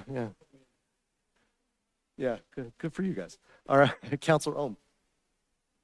Thank you, Mayor. I also attended the Jeffco quarterly meeting, and City of Lakewood was the host. They did a great job. Fire and water, two things that I definitely have a huge interest in, and it's really great to have that understanding in our community and in the county that we all share things. I mean, we may not have all the evergreen trees as some of our neighbors, but we're all affected by wildfire, and so just trying to come together and have that understanding it was great. They did a great job of doing that. And then the Ridgefest, I got there a little bit later. It was very, very hot, and so those people that volunteered, Mayor Pro Tem Hulteen, thank you. It was very warm, but I will say that there were so many people out there. It wasn't quite elbow to elbow. It was comfortable, but you could tell it was alive. There was so much energy. The music that came out from that band, it was the right volume. I didn't hear any complaints from any of my constituents or neighbors, nothing negative. And I thought everybody got along very well, and just the way everything, it was lined out with all the tents on the side. It was a good mix. And I stayed there when they wrapped up at 8 o'clock. It was 8 o'clock, things were wrapped up. They had, staff was out there cleaning up every little piece of trash. I thought they did an excellent job, so big thank you to that. And I think that's it for me. Thank you. Mayor Pro Tem Hulteen. Well, when you're second to last, most of your things are spoken about. But so yes, Ridgefest was amazing. I volunteered both at the liquor ticket sales as well as then did some time at the Wheat Ridge Active Transportation Advisory tent. And I went home and I didn't even have a voice because I was talking to so many people about so many interesting things a lot of people hadn't seen in a while.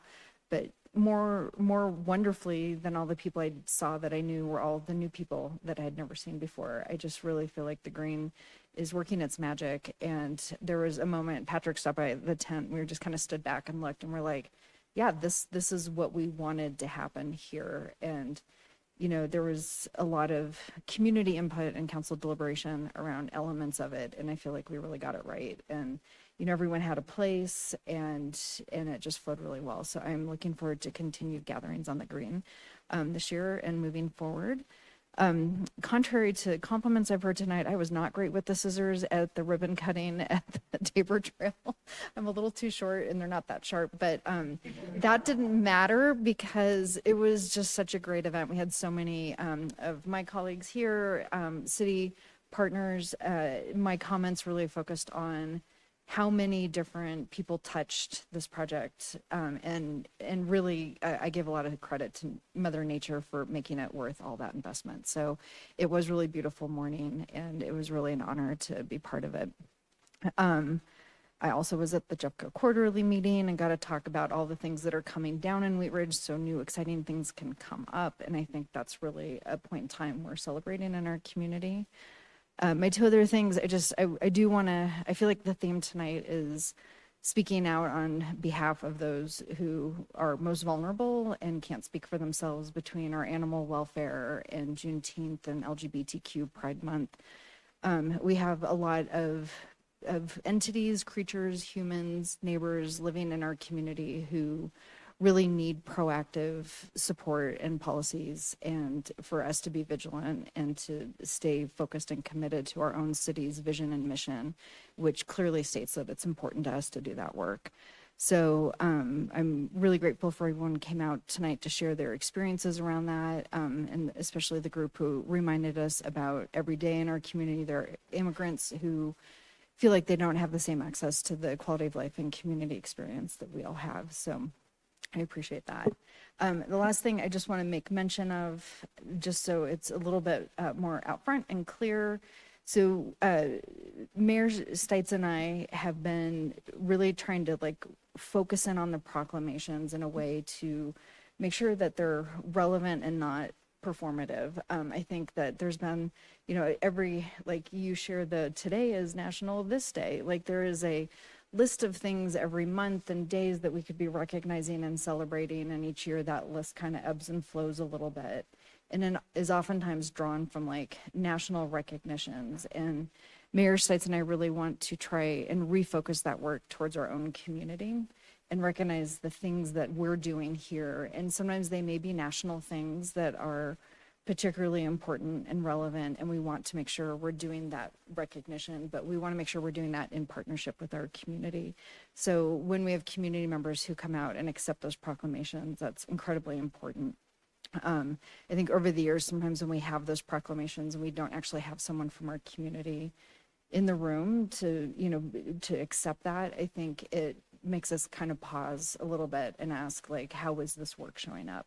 The other piece of that is, as we will get to celebrate at our next meeting, is actually recognizing the work that's being done in our community.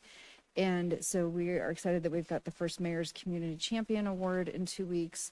But I really invite all of you and any of the community partners, if there is good work that's happening in our community, let the mayor or myself know so that we can recognize them with a proclamation. It could be a youth sports team. It could be some volunteers who really made a difference.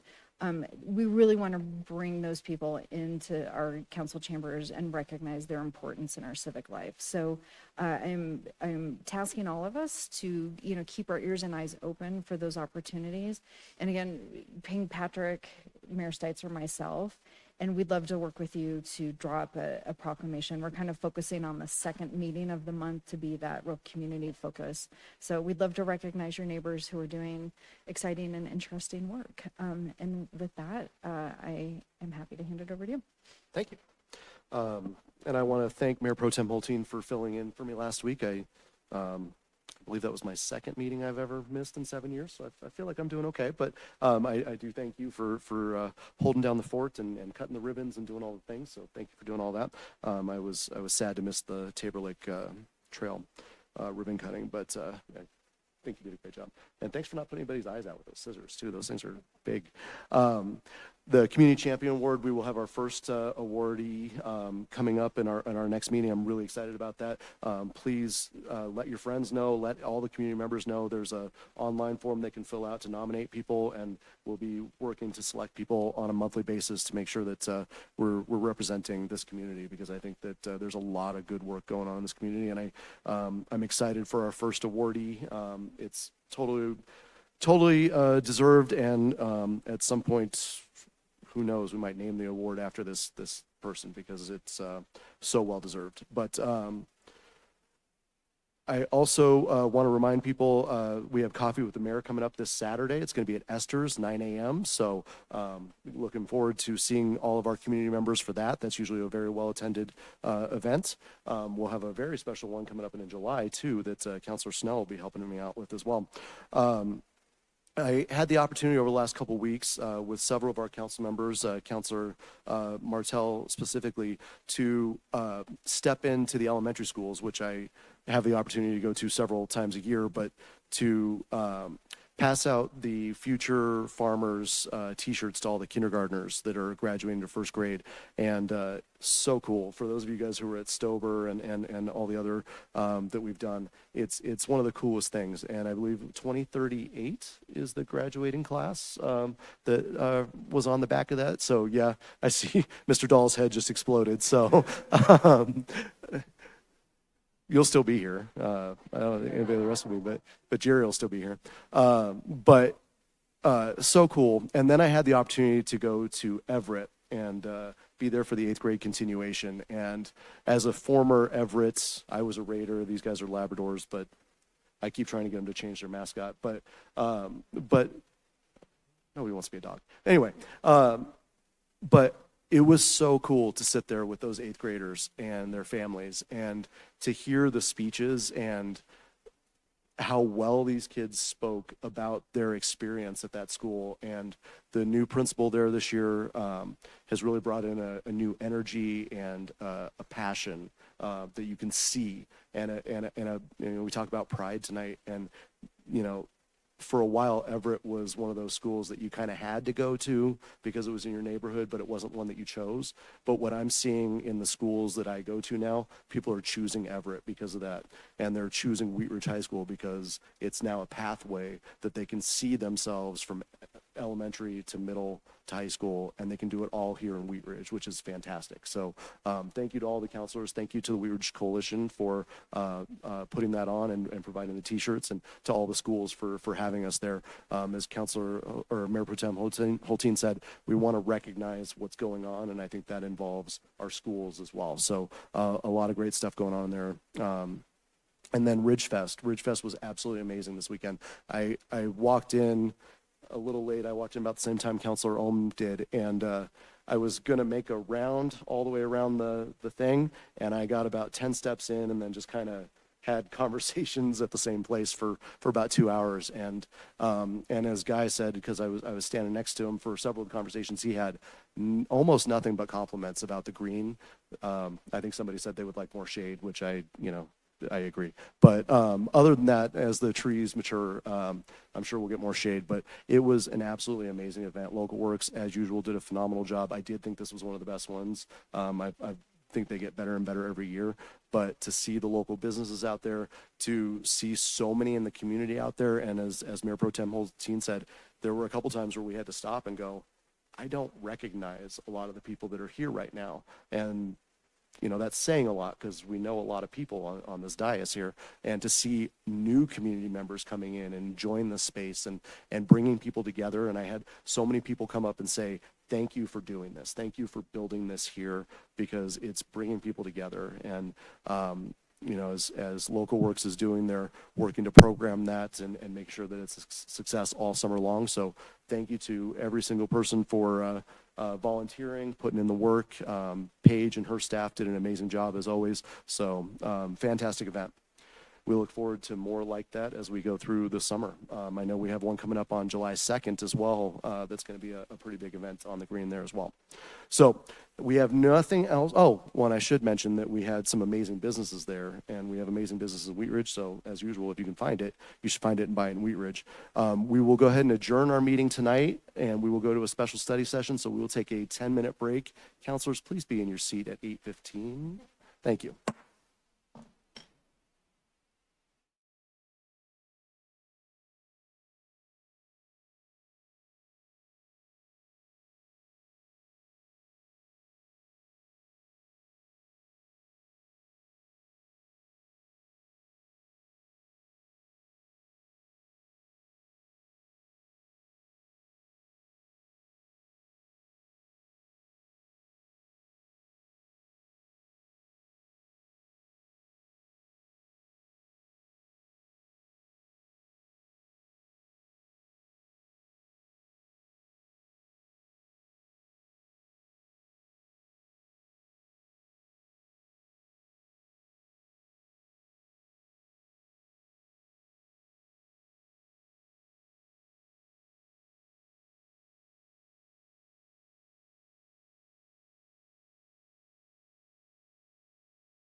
special study session for June 8th, 2026. We have one item on our agenda tonight, which is to discuss our 2026 polling results.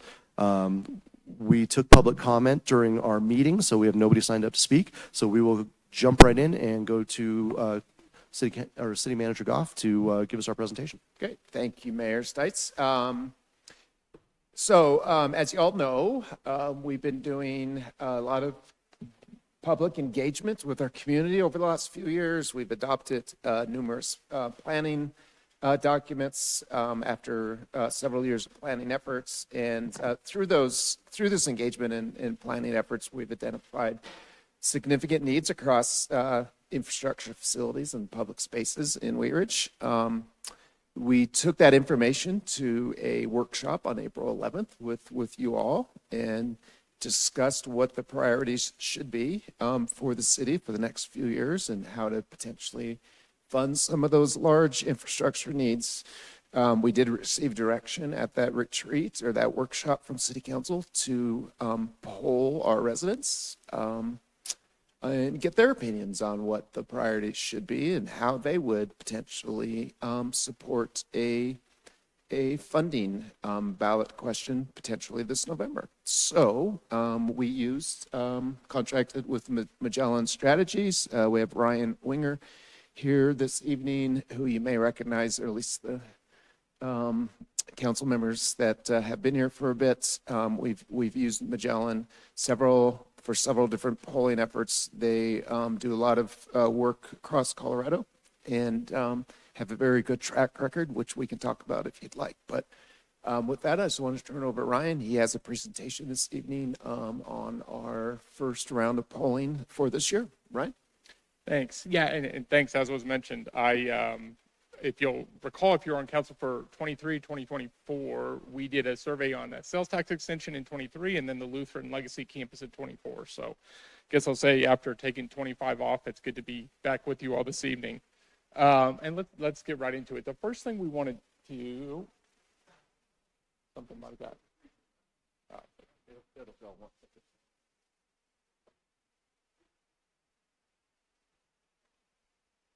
First thing we usually do, just kind of set the table for any kind of ballot measure exploration discussion, is to show a table like this. I know that just looks like maybe just a bunch of numbers and kind of makes it go cross-eyed, but really the point of showing this is just to drive home the point that not all election years are the same. And if you look, for example, at last year, 2025, compared to 2024, which is a presidential year, you have nearly twice as many people voting in that presidential year.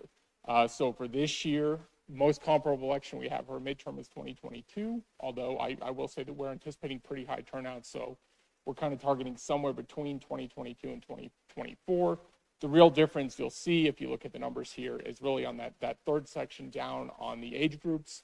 A lot more younger voters come out in those even years. So just any time we're dealing with any kind of exploration of a ballot measure, we like to set the table with that. And just the basic facts about the survey here, you see an example of the text message that was sent to registered voters that are over on the left. And we completed 678 responses. So very pleased with the response rate over the period from the 14th to the 29th of May. So we have a 3.72% margin of error here. And important to note also that these results are weighted to reflect that anticipated midterm election turnout within the city. So let's get right into it with some key takeaways and opportunities kind of at a 30,000 foot level. One thing that's clear is that there is appetite for capital investment, only if it's focused on high priority infrastructure projects as detailed by the respondents in the survey. So more than half say it's extremely or very important to address some of these capital needs, but the strongest priority is for proactive infrastructure maintenance. You'll see as we get into further slides, 81% rate that is either high or medium priority. And when we ask them to choose up to two of the projects, 56% choose that. Followed by bike and pedestrian improvements and the preservation of the former school sites for parks and athletic fields at 58%. Those also have strong support. In contrast, at the other end of the spectrum is a new civic center, which is the lowest ranked priority and is viewed as important by only 42% of respondents. As far as the mechanism, we asked voters to consider the idea of both a sales tax and a property tax increase. A proposed 1% sales tax increase received 60% support. 38% would oppose. By comparison, a 10 mil property tax increase receives just 24% support, and 74% would oppose that. So when asked for a preferred mechanism, they respondents favor a sales tax increase. 50% said sales tax increase. Only 4% said they would favor a property tax increase. You'll notice that's nowhere near 100% because we also had an option for folks to say cities shouldn't be considering an increase at this time, as we'll see on a future slide here. The idea that non-residents would pay a significant share of sales tax is something that does set it apart for many respondents and makes 56% more likely to support it. Another thing to point out is that voters obviously trust the city. So a majority, 55%, agree that Wheat Ridge is fiscally responsible and spends taxpayer money wisely. That's something that we ask in pretty much any ballot measure survey that we do. And I will say that 55% is almost as high as it gets. Usually we see that number in the mid 40s to low 50s. So, however, at the same time, voters are pretty split on whether there should be this kind of targeted investment now or the idea that we should continue maintaining low taxes even if improvements happen more at a slower pace.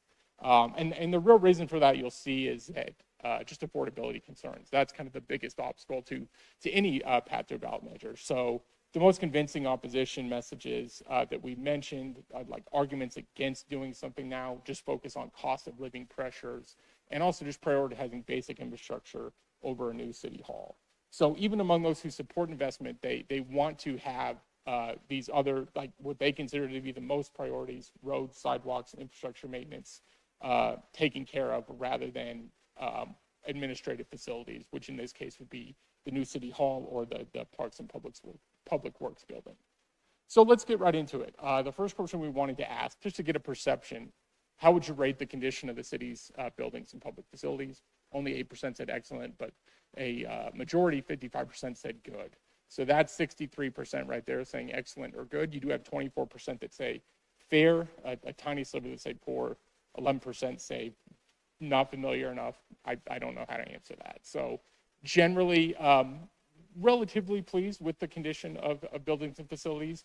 But when you kind of look 10 years into the future and say, do you think the city has the resources needed for capital improvements to city buildings and facilities over the next 10 years? Very much split on this question. 33% say yes, 37%, the plurality say no, the city doesn't have the resources needed for the next 10 years. And then another 30%, probably what I would say is the most honest answer is don't know, no opinion. So interesting to kind of the split there, that there's clearly a group that says, yeah, let's start having this conversation a little bit because there may not be the resources there. And then here, again, this is very encouraging. 55% agree that the city is fiscally responsible. Only 26% disagree. 19% say no opinion. So then this is really the first time in the survey that we mentioned specifically what we're talking about in terms of capital improvement needs that have been identified. So you see the list there, police and city facilities, bike and pedestrian network improvements, proactive street maintenance, pool replacement, and other projects. So we're introducing the idea that first we're going to speak generally about these things before asking specifically about them. Generally speaking then, how important is it to you that the city address these capital needs? So we're not breaking them out separately now. We're still talking about them as a group. Generally speaking, is it important to address them in the near term, or would you rather continue to defer them? And 14% said extremely important. Another 40% said very important. So that's a majority saying at least very important. The next largest group, 28%, said somewhat important. 5% said not very important. 9% said not important at all. So generally there is, as we mentioned off the top, an appetite to take care of at least some of these projects. A generic tax increase, so we're not saying is this a sales, is this a property, but generally speaking, if additional funding were needed, would you support or oppose a ballot measure that increases taxes or fees to pay for these projects?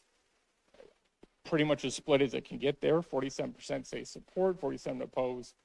Only 6% say they don't have an opinion there. So really what that shows me is that folks need to know more specifics, that they don't really know what to make of in a general sense, because that list that we've already provided to them covers a whole lot of different things, obviously. So we're going to break up the list of capital projects and ask them, please indicate how much of a priority each of these is to you personally.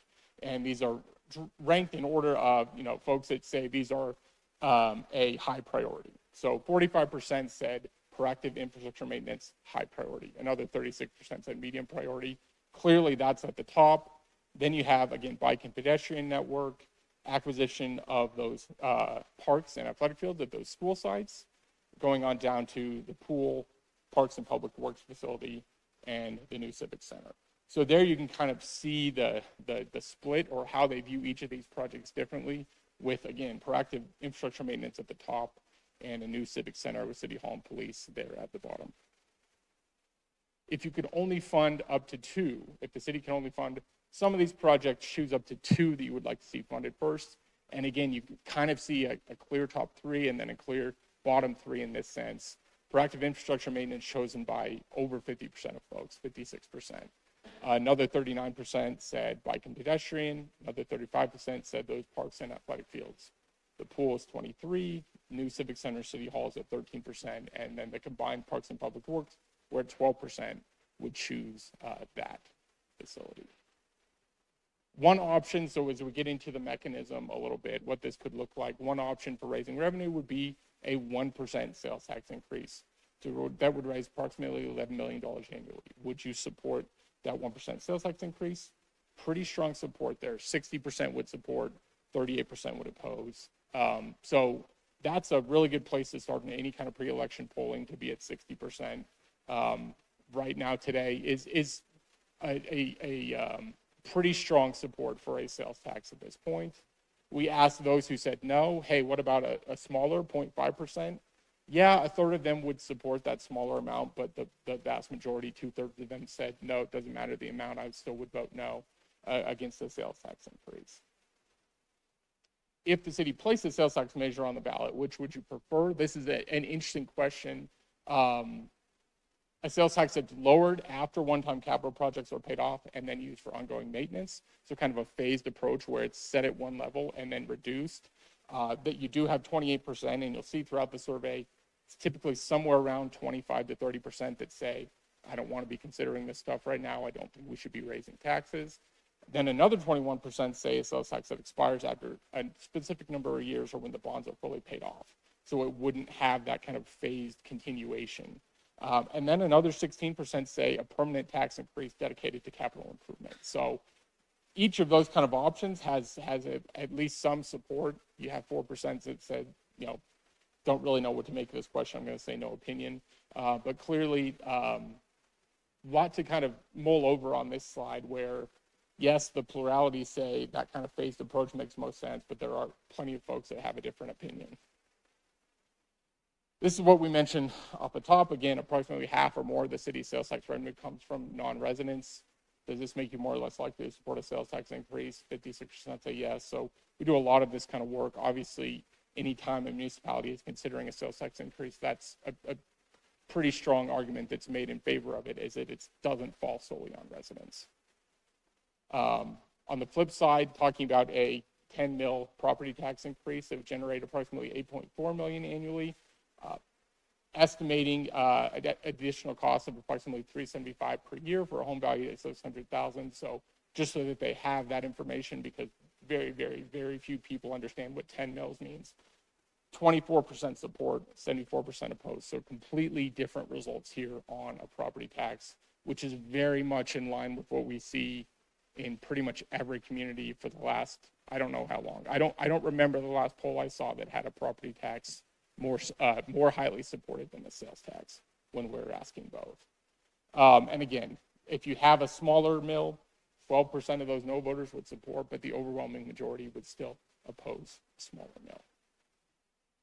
So given those two previous questions, this makes a lot of sense. If you, which approach would you prefer?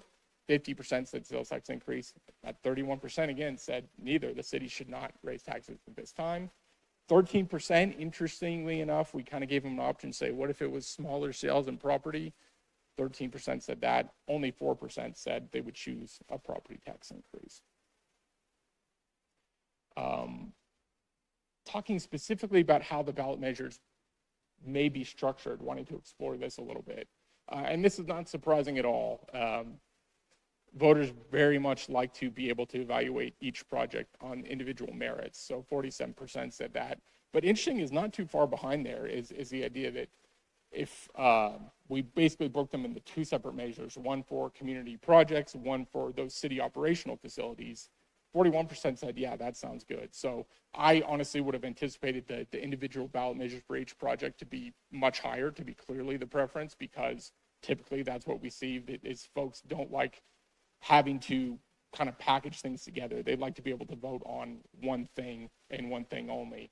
And then 12% even said one ballot measure that covers all priorities together. So I just thought that was interesting. Below are two statements. Please indicate which comes closer to your own view. So this is kind of what we also mentioned off the top of it, where this is very split. So Wheat Ridge has kept taxes low for decades, but now's the time to make a targeted investment. 44% said they're closer to that statement. 45% said they're closer to this statement. Wheat Ridge has kept taxes low, and that's a good thing. Should continue to find ways to maintain infrastructure without raising taxes. So, again, that gives you kind of a muddy picture in terms of what folks want right now. But taken as a whole with all the other results, I do think there is an argument for maybe some more targeted investment. Which, again, best reflects your view. Support establishing a dedicated permanent fund. So this is interesting. It seems to go against what we saw in those past couple of slides, because there is a majority that says they want to support establishing a dedicated permanent fund. 34% said transferring funds only when available. 14% said unsure. So a lot of this, it just comes down to how you talk about it and how you introduce things in one way or another. Then we're going to talk specifically about the projects themselves, explain a little bit about each of them. So in this case, Anderson Pool, near the end of its useful life, needs significant investment within the next 3 or 4 years, or will be closed permanently. How important is it to you for the city to replace Anderson Pool and continue to have an outdoor public pool? 61% support. So clearly there's a significant number of folks where that's a priority, and we see that other places in the survey as well. 58% very important, or important to city purchase the parks and athletic fields associated with the schools. So that's very similar. This next one is also very similar, 62%, where this talks about the parks and public works maintenance facilities. So we saw earlier in the survey that there's not a ton of support for facilities like this. A lot of the reason is because folks just haven't heard information about them. So once you begin to tell, even in a couple sentences, or in one sentence there, about how the city's parks and public work maintenance facilities are cramped, outdated, and burdened by deferred maintenance. Okay, 62% say that's important to me to take care of that. So that just shows what even a little bit of information can go a long way. 65% believe it's important that the city fills gaps in the bike and pedestrian master plan that were identified gaps within the network. So that one is very strongly supported as well. And this one is at the top. 80% say that, yes, it's important that the city has a dedicated source of revenue to fund annual street maintenance program, including repaving streets, curb and sidewalk repairs, street light repairs, ADA improvements. So this goes back to that. Just generally, there's a lot of support for this kind of infrastructure maintenance. At the same time, the city's current city hall and police headquarters were constructed in the early 70s, have been independently assessed as being in poor to fair condition with significant space constraints. Interesting, you don't see quite as much of a bump for this as you did for parks and public works. So this is still down below 50%. Clearly, just a lot of folks, and we'll see this with another question as well that we asked, it's kind of viewed more as a want, not a need for too many folks at this time. And on this next slide, I do have to tell you, I apologize, I'll get you a corrected presentation, but what happened here is our team, the numbers and everything is all right, but the language above the graph is not correct, and you'll see we change it to more supportive. So what this should say is a little bit more context about the new Civic Center. It should say the proposed new Civic Center would be located at the Lutheran Legacy campus and would include City Hall, centrally located police headquarters, community meeting spaces, and public gathering areas that will preserve historic components of the campus and also be developed with new housing and commercial space and maintaining community open space. Does this make you more or less supportive of the project? So that kind of piece of information does move folks to be more supportive when they know, oh, I didn't know that. I didn't know that's where the new city hall was being proposed. So kind of important to point that out is that, again, more information, more explanation generally moves folks towards being more supportive of a given project. And here we just close out the survey with a section of arguments both against and in favor of a ballot measure for capital improvements. And you see what they find most convincing, and this is exactly what I just mentioned a few minutes ago. The most convincing argument is that City Hall is a nice to have, not a need, and that the city should focus on other things first. Also, just the idea that with inflation and the rising cost of living, we shouldn't be raising taxes. The city just passed 2J in 2023, hasn't even finished spending that money. We should wait. The city should find ways to pay for these projects within its existing budget. And then there are already too many tax measures on the ballot. I'm tired of being asked to approve new taxes. All of those, at least 50%, at least 58% find to be at least somewhat convincing. As for the arguments in favor of, generally, and these are all very, very similar. If the city is not like now, public sites such as school properties and civic center site on Lutheran campus will be developed privately. So that's something that maybe folks hadn't considered before and find to be convincing. Again, that argument about non-residents paying sales tax. Investing now is an investment in community pride, safety, and quality of life for the next generation. Folks resonate with that as well. Wheat Ridge's city sales tax rates are among the lowest in the Denver metro area. Even with an increased, residents would still pay less than most neighboring cities. Projects are backed by independent professionals. Basically, the argument that the city has done its homework. Buildings are aging and in poor condition. It's only going to get more expensive in the future. And then a new civic center and community investments will increase property values and attracting business to Wheat Ridge. So you see kind of on down the list in terms of what's most and least compelling. Even that last one, 47% find at least somewhat convincing. Compared to here, we're talking about 66%, at least somewhat convincing. So we also just ask, we usually like to take the opportunity to ask if they have any final thoughts. Obviously, not everyone answers this question, but those who do, here were the kind of the core themes. And one is just opposition to additional taxes, just the idea that residents definitely don't want, they're citing rising property taxes, but they're also citing inflation and higher cost of living, so they don't want a property tax at this time. Again, as we saw throughout, that's somewhere in the neighborhood of 25 to 30% of respondents. Core infrastructure and basic services. So again, this is the folks that say, I support investment, but it's got to be focused on these things. Frequently mentioning priorities like roads and potholes, sidewalks, water infrastructure, which wasn't part of the survey, but it was mentioned here, and traffic safety. Many contrasted those kind of things against the new city hall. Also strong interest in parks and open space. And then just a substantial group focused on preserving the character and quality of life. So it's very similar to kind of the second bullet point there, but wanting to protect the school sites, wanting to preserve open space, expand sidewalks and bike paths, improve safety, and make sure that public uses of the Lutheran campus remain available.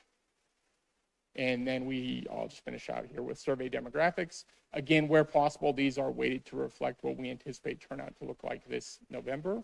So on things like gender, party affiliation, age range, you see their race and ethnicity, how long they lived in Wheat Ridge. So we've got a pretty good split there. I will say, typically when we do the survey, we have a larger number in that kind of 16 to 30 or more than 30 even. So encouraged that we got a pretty good split, and we got actually a decent chunk of folks that are relatively newer to the city. There you see the rent versus own demographics, whether folks have a four-year college degree. Again, we ask that just so that we can weight it to accurately match the city's adult population. Income, we also have a pretty good spread there. And then there is the turnout across the four districts. So I know I went through that fairly quickly, but I will take any questions that you have, and I can always jump back to any slides you'd like me to refer to. Thank you. Councilors, we'll go ahead and start the discussion. If you look in your packet, there's a number of questions that the city would like sort of answered tonight too. So if you want to include some of those in your comments, that would probably be helpful. Who wants to start us out? Councilor Okada. Thank you. All my device is turned off. But thank you, Ryan. Really appreciate the presentation. One of the questions that we had as a council that I kind of want to get a chance to explore in the beginning here is, would you mind explaining to us how statistical polling accounts for differences in demographics, whether they're underrepresented or overrepresented in the poll responses that we get? How does statistical polling account for that? Sure. Yeah, that's a great question. I just jumped back to the demographic slide here because this is kind of a starting point of how we're arriving at how to weight the survey. But to answer your question, yeah, of course, when we get the raw survey responses, they don't accurately always match these percentages. It'd be great if they did, but they don't always. So let's, just to take an example, let's say we got a survey back, because we generally do have a little bit higher female versus male for whatever reason on the responses. So let's say on the survey data, we got 56% were female. So you weight that down a little bit to 53% to match what we anticipate turnout to look like in November. And you basically do that with all of the demographic categories that we ask. I know folks say, why do I have to answer the demographic questions, right? We get a lot of pushback on that sometimes. And it's simply because we want to provide as accurate a survey as possible. And without those demographic questions, we don't know how to weight the survey. So, Thank you.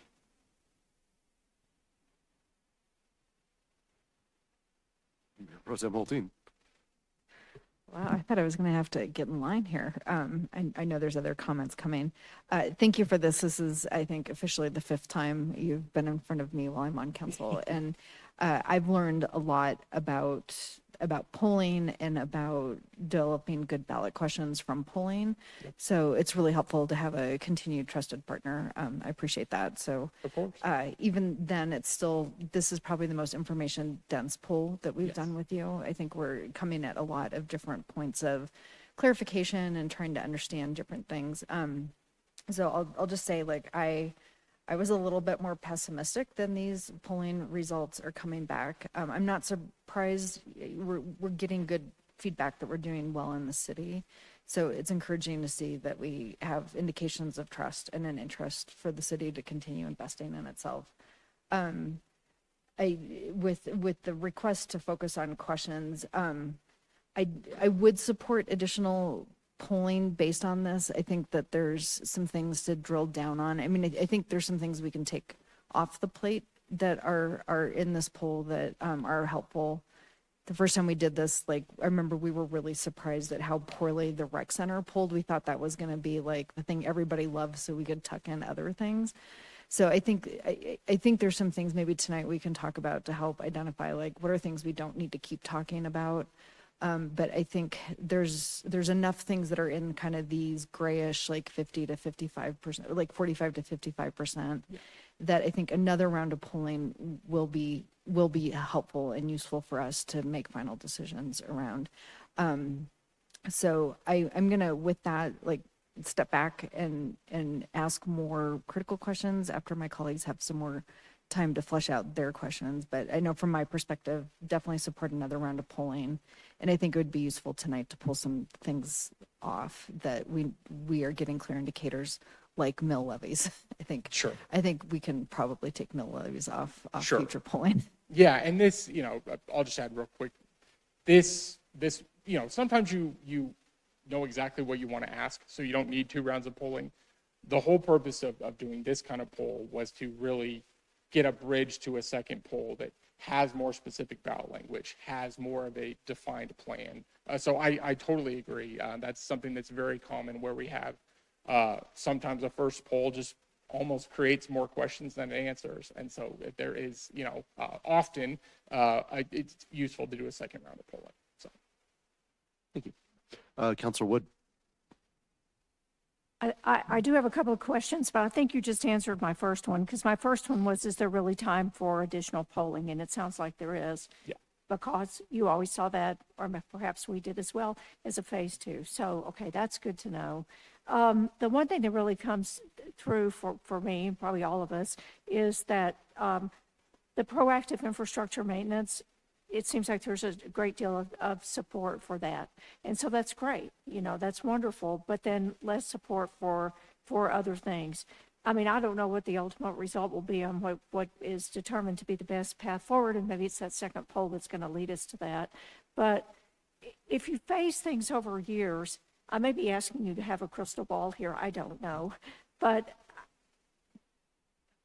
do you have an opinion on that? Maybe this is a good way to put it, as to how successful we're likely to be if we go for the strong items 1 year and then wait a year or 2 years to go for the additional ones.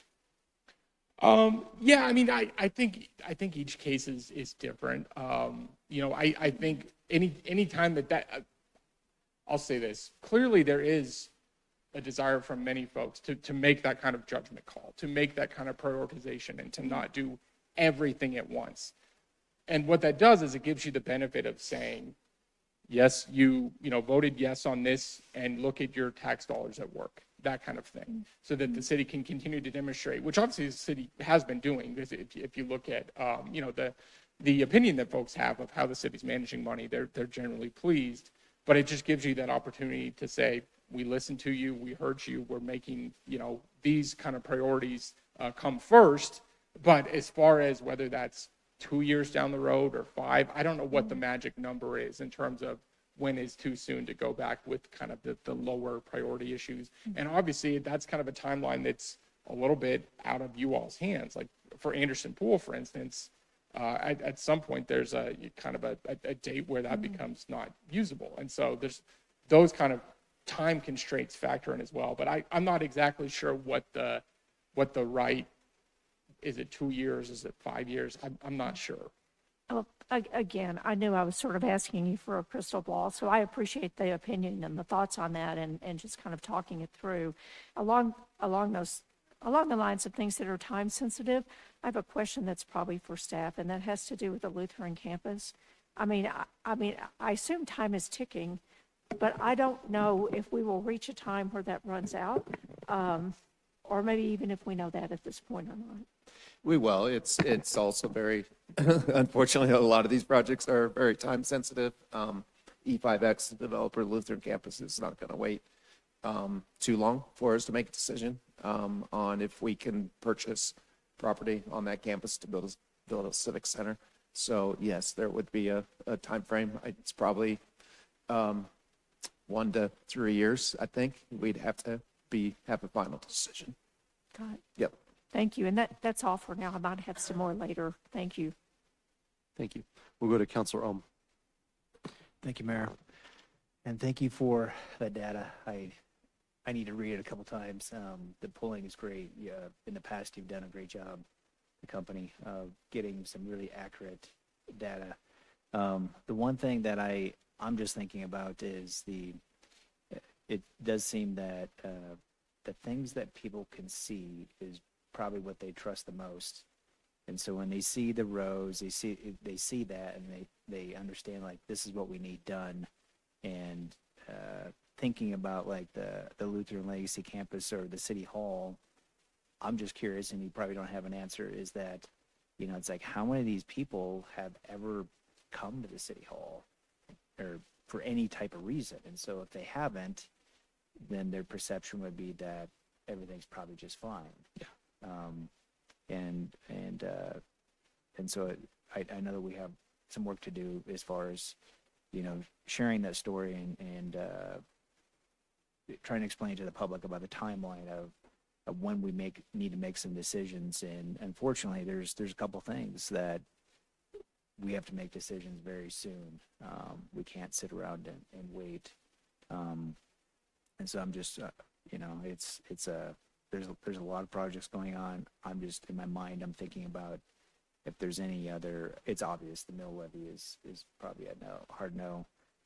But as far as the sales tax, right now, the weather is such that they would rather postpone that sales tax for a little bit. I think right now, just because of the current economic condition. And so that's an issue we'll have to come to a consensus about. But thank you so much.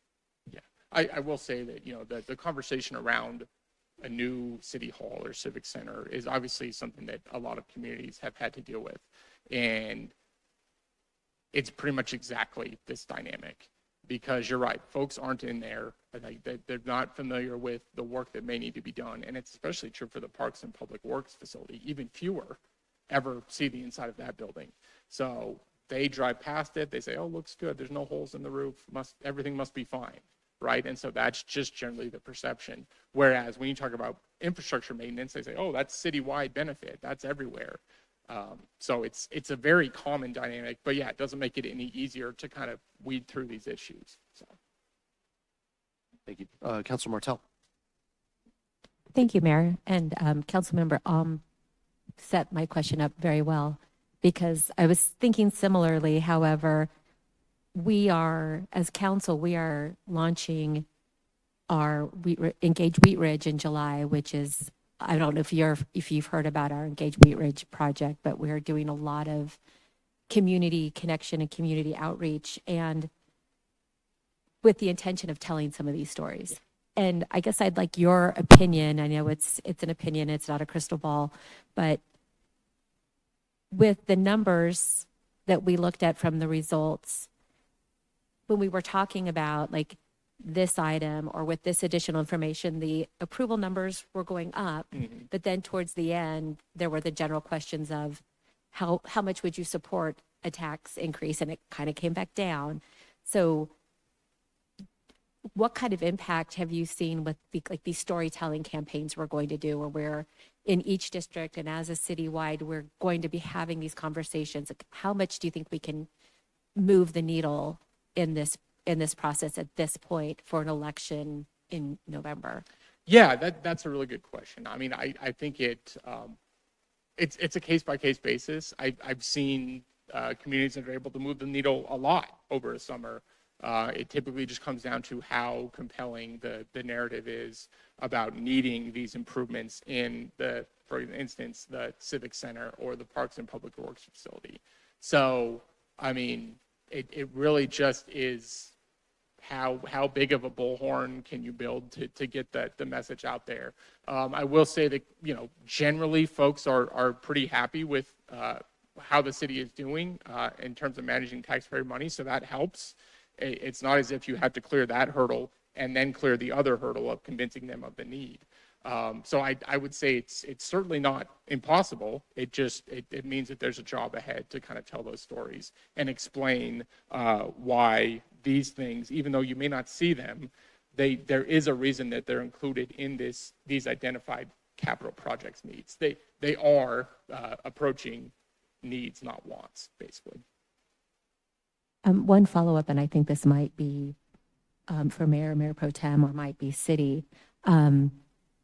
As we move into our district engagement events, can we get some talking points? Can we get some data so we're telling consistent stories throughout the community? Yeah, thank you, Councilmember Martell. We met this morning to talk about that, and we're actually kind of waiting for tonight's study session discussion to figure out what those key talking points are going to be. But the intention is to provide all of the council members with some key talking points that will help clarify questions that come out of this discussion, as well as a couple of other things that we're talking about, in addition, whatever is important in your districts. But yeah, the intention is to have a shared set of talking points, so that at the end of July, we're hosting 20 community events throughout the month of July, specifically with the purpose of engaging with our residents around these, so that at the end of that, we'll have a better sense beyond just the polling in terms of with those higher level engaged community members who tend to be sort of influencers of the community where they are on it. So wonderful. That's kind of a cart horse definitely, thing. Yeah, welcome review and input on that as well. Okay, wonderful. Thank you. Councilor Snell. Thank you, Mayor, and thank you for this. Just a couple of questions. There was a question, and you said that the verbiage was off. Yeah. The contents of that question that were actually on the presentation, where it gave a little bit of a story about City Hall was built in 1970, and was that information ever given on So another? yeah, I'll show you what happened as our team was putting this together. This slide has the accurate information, but if you see as I go to the next, that doesn't change. So yes, it was provided right there, But then this is where the information, this was the information about how it would be located at the Lutheran Legacy campus. So yes, to answer your question, yes, it was Sure. right there. So Mhm. that's what happened in the presentation. Got it. Okay. That was an example I was thinking of, with these questions and how they're worded and telling a little bit of a story. Yeah. It was proven in another situation earlier of like, the results were predominantly no, and then a further question with a little bit of backstory it changed, just as education, just as Yeah. we were talking about. So, thanks for that. So to the question of doing another round, we have basically 6 topics right now. And in your opinion, to make another round really get the most bang for our buck with it, what's your feeling about 6 versus 5, 4? What do you think? Yeah, no, that's a really good question. Let me find a slide that has them listed here.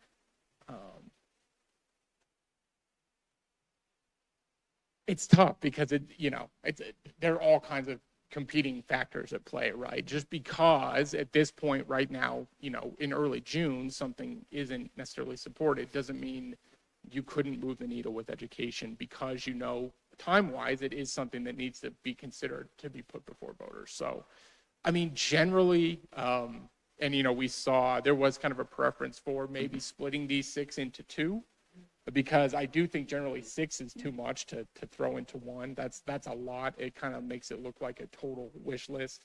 And everyone, it's like, oh yeah, everyone will find something to like, but on the flip side, everyone will find something they don't like, right? So you have to look at both sides. And what's interesting is that generally what that would be is kind of these top 4 as one ballot measure and these bottom 2 as another, is at least how it was pitched to them. So maybe that's one kind of path to consider, where you're still continuing to tell the story about these city administrative facilities, but understanding that they're not going to be included with the other 4. Maybe that's one potential that could be explored. Yeah, I'll just, again, like I said, 6 in 1 is a lot.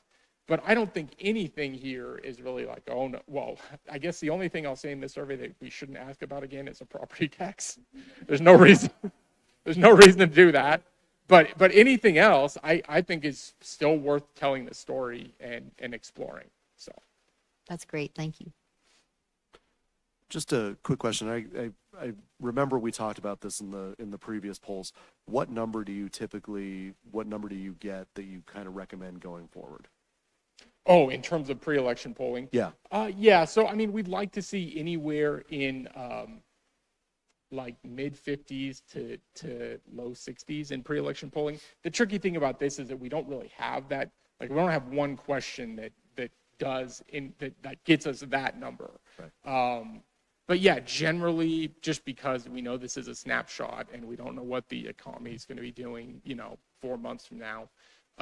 Generally, we certainly want to be above 50, but I struggle to put a hard and fast rule on it, mid-50s to low 60s. So, because I think what we've seen is the polling is here and then it drops a little bit. Yeah, exactly. Yeah. Okay, great.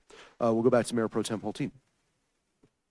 Thank you. My experience has been similar with the polling, is that, when you get out there and you have oppositional factors that are working against the issue, then polling definitely starts to drop.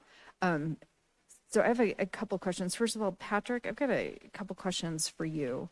So I think one of the things that I think we're trying to navigate here is to try and get a better sense of, what are our options outside of a successful ballot measure for moving forward. And I know we've talked about them on the margins, but specifically now that we've gotten a preliminary indication of what interest is at the school sites, do we have a better sense of what the capital investment looks like for being able to maintain the athletic fields on our school sites? Like, how big of a dollar number is that looking now? Yeah, we don't have exact numbers on what improvements we would make. I mean, both properties, the parks and the fields are actively being used as is. The soccer fields are being used every day during the summer, so there's no immediate need for immediate improvements. It just all depends on what the acquisition of the properties turns out to be. I think, right now, there's potentially some good news that, at least on one of the properties, we may not have to spend a lot of money to acquire it, and we still get the parkland. We don't know yet. We're not 100% there. So we may know more by the time we have to finalize the ballot question. If you do decide to do that, we may, that right now, that's August, end of July, 1st of August, where we're at. So we may know, we may know a little bit more for the schools by then. But Okay, all right, that is helpful. So taking a look, I feel like there's a couple of things that are emerging as clear to me and some things that are fairly murky. I really loved both times how the second round of polling really helped with clarification, especially being able to drill down to specific questions. So I was really surprised by the support for 1 cent. So I feel like moving forward, better understanding the support between a 0.5 cent and 1 cent. I don't feel like this poll gives me that much clarity on where we are. Last time we did this, we really got in the weeds between like the different levels, and is it 10 years or 15 years or 20, like Right. we were really splitting hairs because we were much more laser focused on this. But I feel like we're really being faced with understanding, are we talking a 0.5 cent or a full cent? And then within that, there's a second layer around how do we bundle the ballot initiatives. I don't, as you said, I don't see any outcome where there's like a 0.5 cent for like the candy shop, and trust us, it's going to be fantastic. Right. Willy Wonka style. So I think exploring what those types of bundles look like, both in terms of thematic bundling, I'm seeing, instead of like a top and bottom, I'm seeing like an infrastructure and capital, like one-time capital expense. So I think there's a couple of package bundling to play with to see like what bundles resonate with people. And then within that, we're getting some mixed signals in terms of like an expiring sales tax, like a declining sales tax. Like there's some different models. Like, does that infrastructure maintenance one, is that just something that gets passed in perpetuity because our streets are always going to need some maintenance, versus do we have this one time like balloon sales tax? So I think really kind of exploring a little bit more around those things. Sure. So that we can have some more granular information, not just on like where are people's appetites for sales tax, but like how might we go about bundling those in a way that makes sense to our community, and we have clarity there. And then I think the last thing that kind of stands out to me is that education piece. I think the difficult piece of this, and we knew it going in, is the civic center, like you were saying. But it ain't cheap. It's the biggest capital investment project in the history of Wheat Ridge, right? Yeah. So I think better understanding like what the messaging is that is persuadable to people to understand the importance of that. So those feel like a couple of clarifying points that a follow-up poll could really help us like sit around and better understand like what are the points of engagement, because we'll be landing the plane pretty hot on this, because we'll have to both review that and make some pretty quick decisions around what, if anything, goes to the polls. But I am encouraged that we're looking. I was not thinking we were going to look good for a or a ballot question this fall, and I think this poll is showing us that our community is more ready for it than we thought. So those are my thoughts in terms of what next rounds of polling could help with. Thank you. Councilor Larson. Thank you, Mayor. A lot of data here, lots to consider. This, and a lot of these questions were knocked around at the workshop from a month ago. The first question I have, though, is if we move forward, do we want to continue characterizing proactive infrastructure maintenance when we're considering a stormwater fee, a utility fee?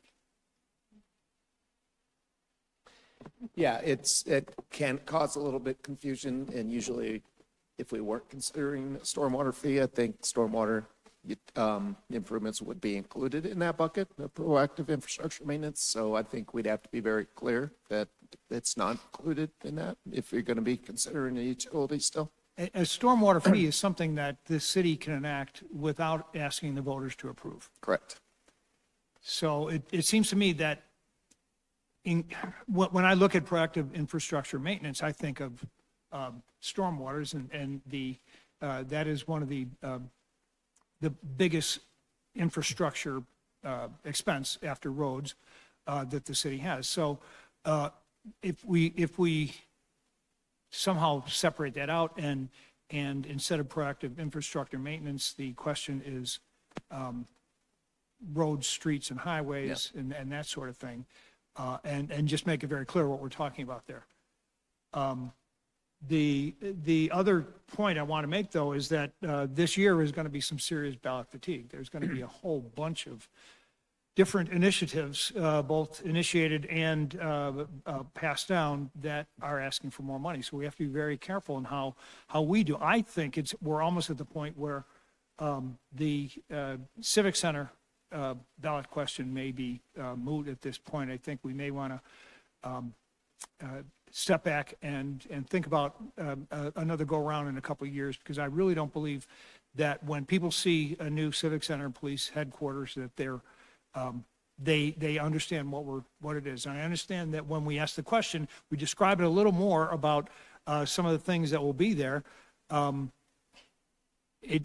support improves, but I don't think people generally understand that we're talking about a civic center and not just office buildings for city staff and a police headquarters. I remain optimistic that we're going to be able to convince the Jefferson County Library to locate a library at the Civic Center. I'm not going to let go of that one. So I think if we were to describe in a second poll a Civic Center that includes more than just office space for staff and police headquarters, it includes a library, it includes other amenities, it becomes a true civic center that support would increase, or at least strengthen.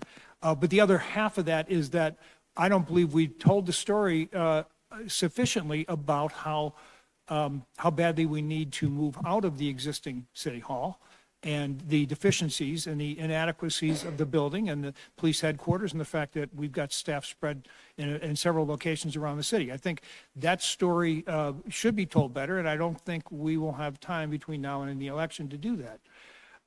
The other concern I have is that I was very disappointed to see that the moving the Parks and Rec and Public Works into a new facility is single-digit support. And that could be another example of us not telling that story well enough, and the importance of doing that. And maybe if we do another survey, we describe the benefits that would accrue from a moving and investing in a new facility for those two departments.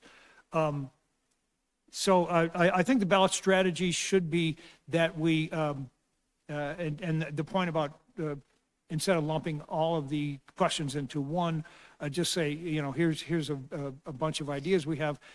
Specific. I think we should zoom in on one or two specifics for this year, because we're going to be fighting with a lot of other initiatives that are going to be asking for money, and they'll probably be able to tell their story very well. So we're going to have to convince the voters that when they go and mark their ballot, that they understand what it is that Wheat Ridge is asking.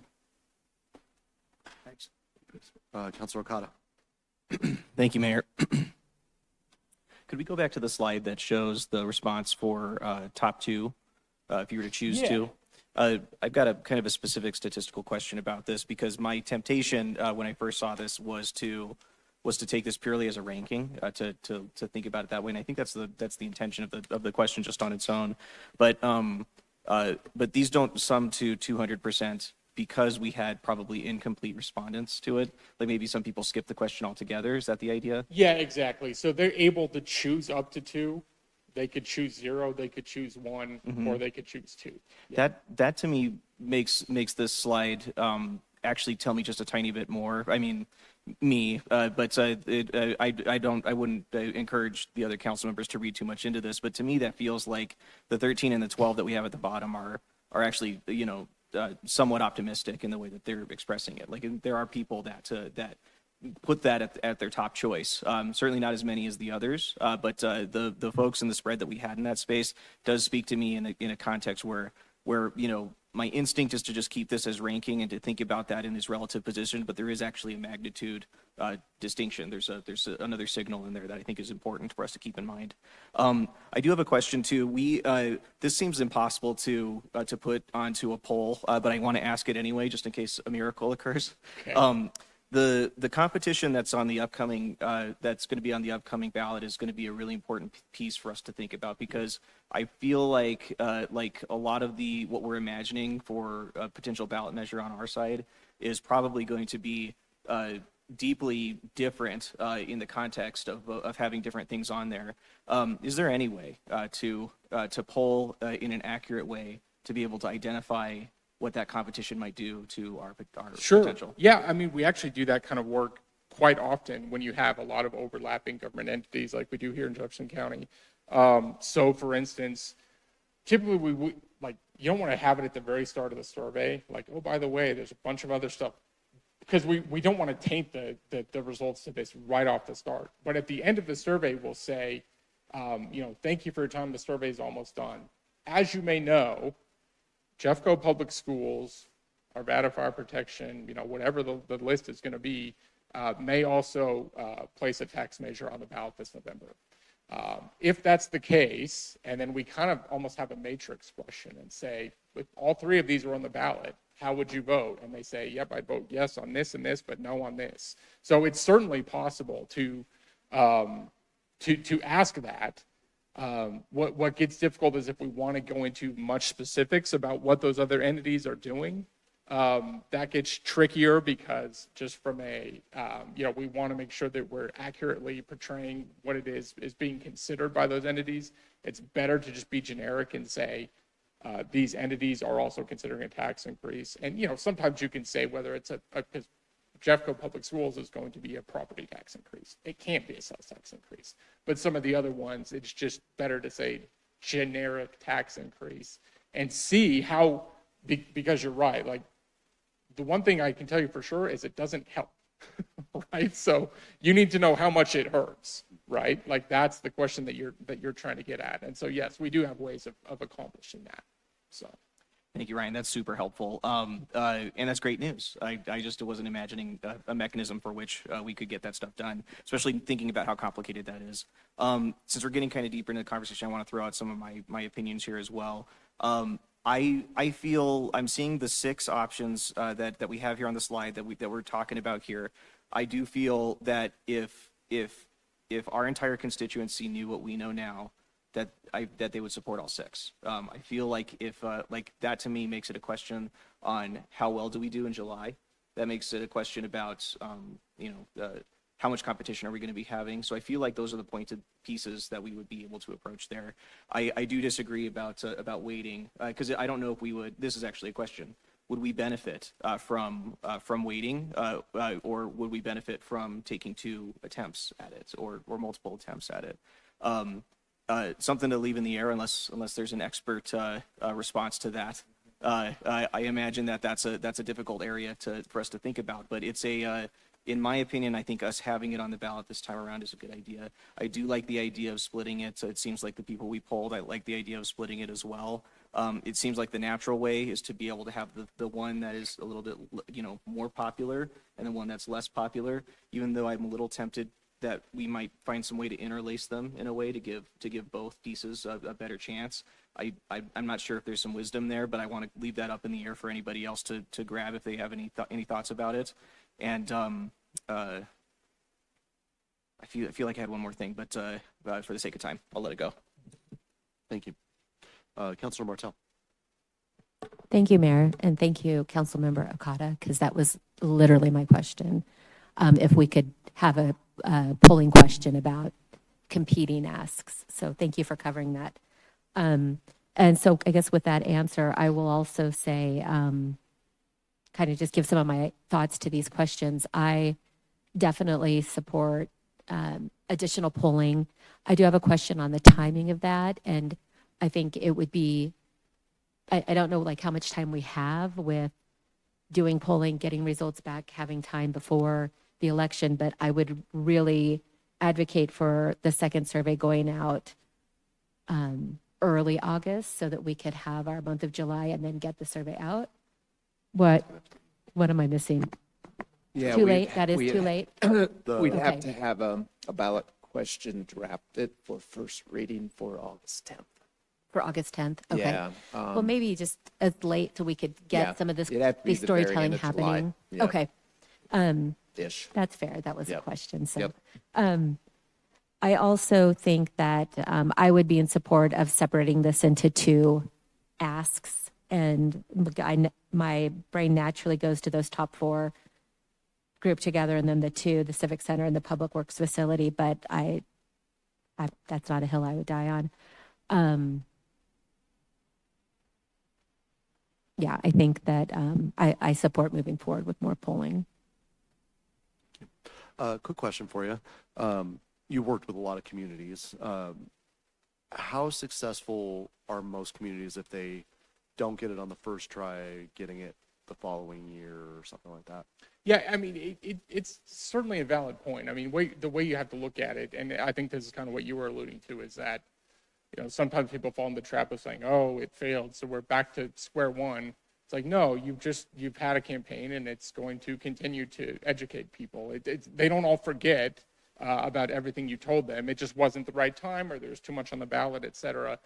Generally, I think it's, I mean, as long as there's enough of a compelling case to be made. I mean, look, if something gets on the ballot and gets rejected 80-20 or something, it's like, oh, why would you put it back before voters at that point, right?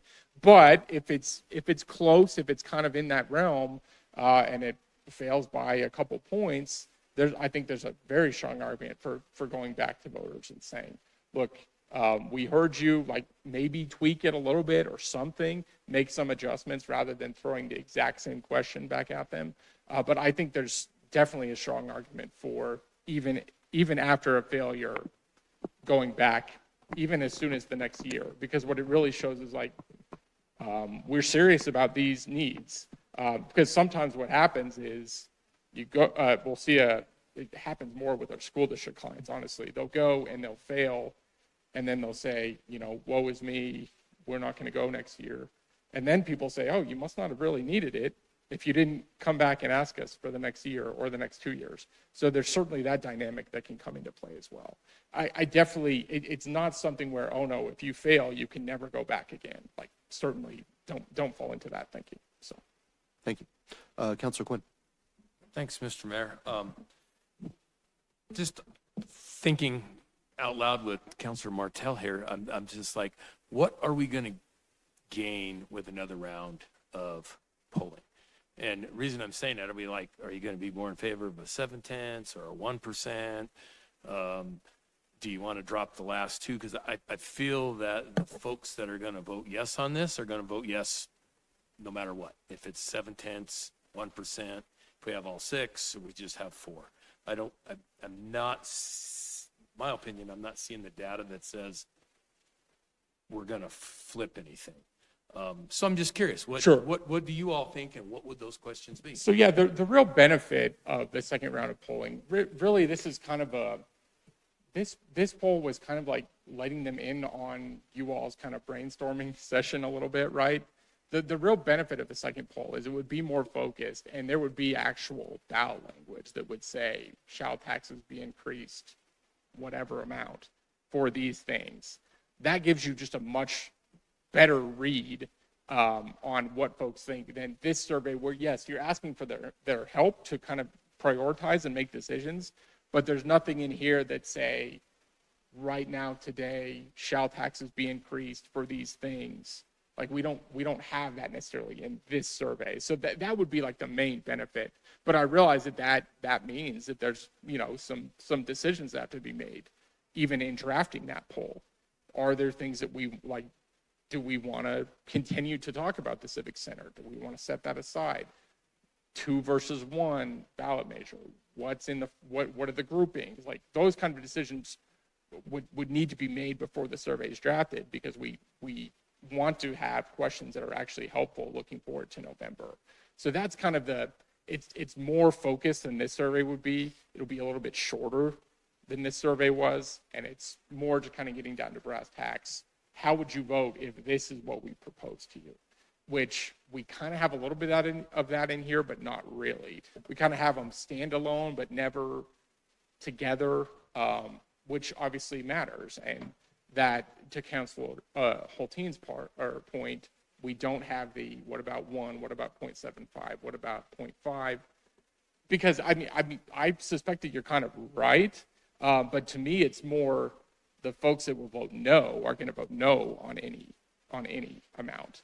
And you do kind of have those soft yes voters that may be kind of feeling, not great, but I like this stuff. So if you did drop it to 0.75 instead of 1, maybe you can, kind of see where folks land and what's the preferred number.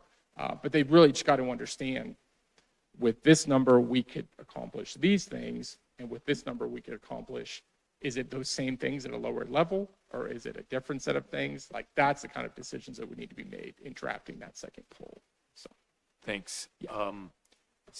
Different group of citizens that go out to, or sure. So just total random again? Or? Yeah, totally random again. Some folks may get this one and also got the first one. Some folks, may, the city's doing polling. They didn't even know about the first round. So it'll be a random sample. So thanks.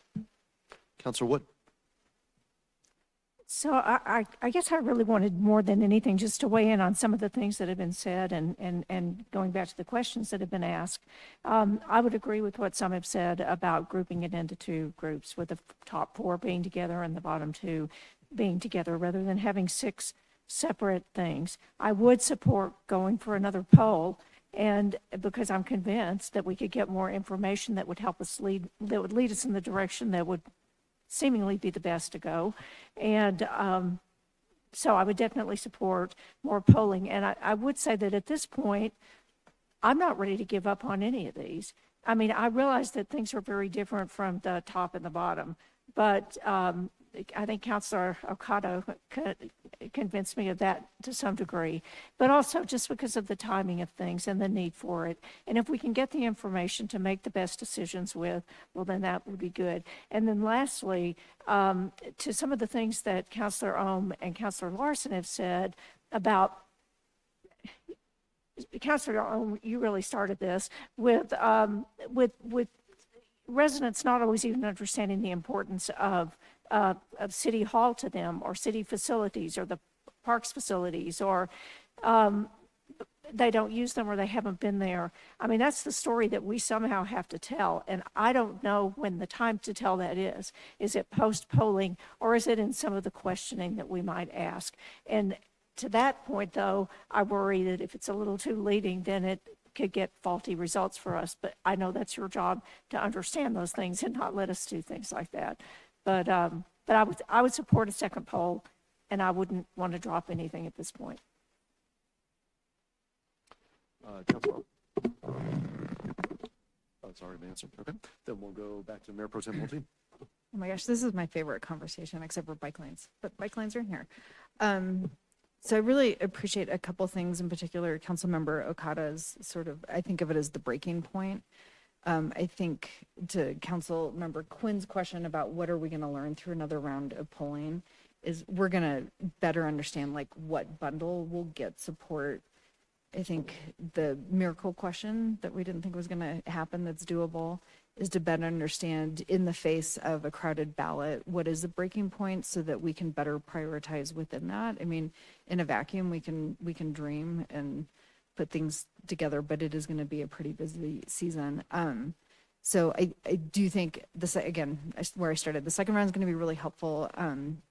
Conferring a little bit with Mayor Stites, I think the bundles that make sense and kind of aligned with some of the polling input we're getting is looking at bundling the top two, because those are the most popular, but also are the two that would fall under sort of that like ongoing, that everyone sees it, it's at the end of their block, that type of community wide. So that's one bundle. What's invisible in this whole thing is nobody knows that like the parks and the athletic fields is like $10 million compared, well, maybe a little bit more, but it's like $10 million compared to like City Hall, which is like over $100 million.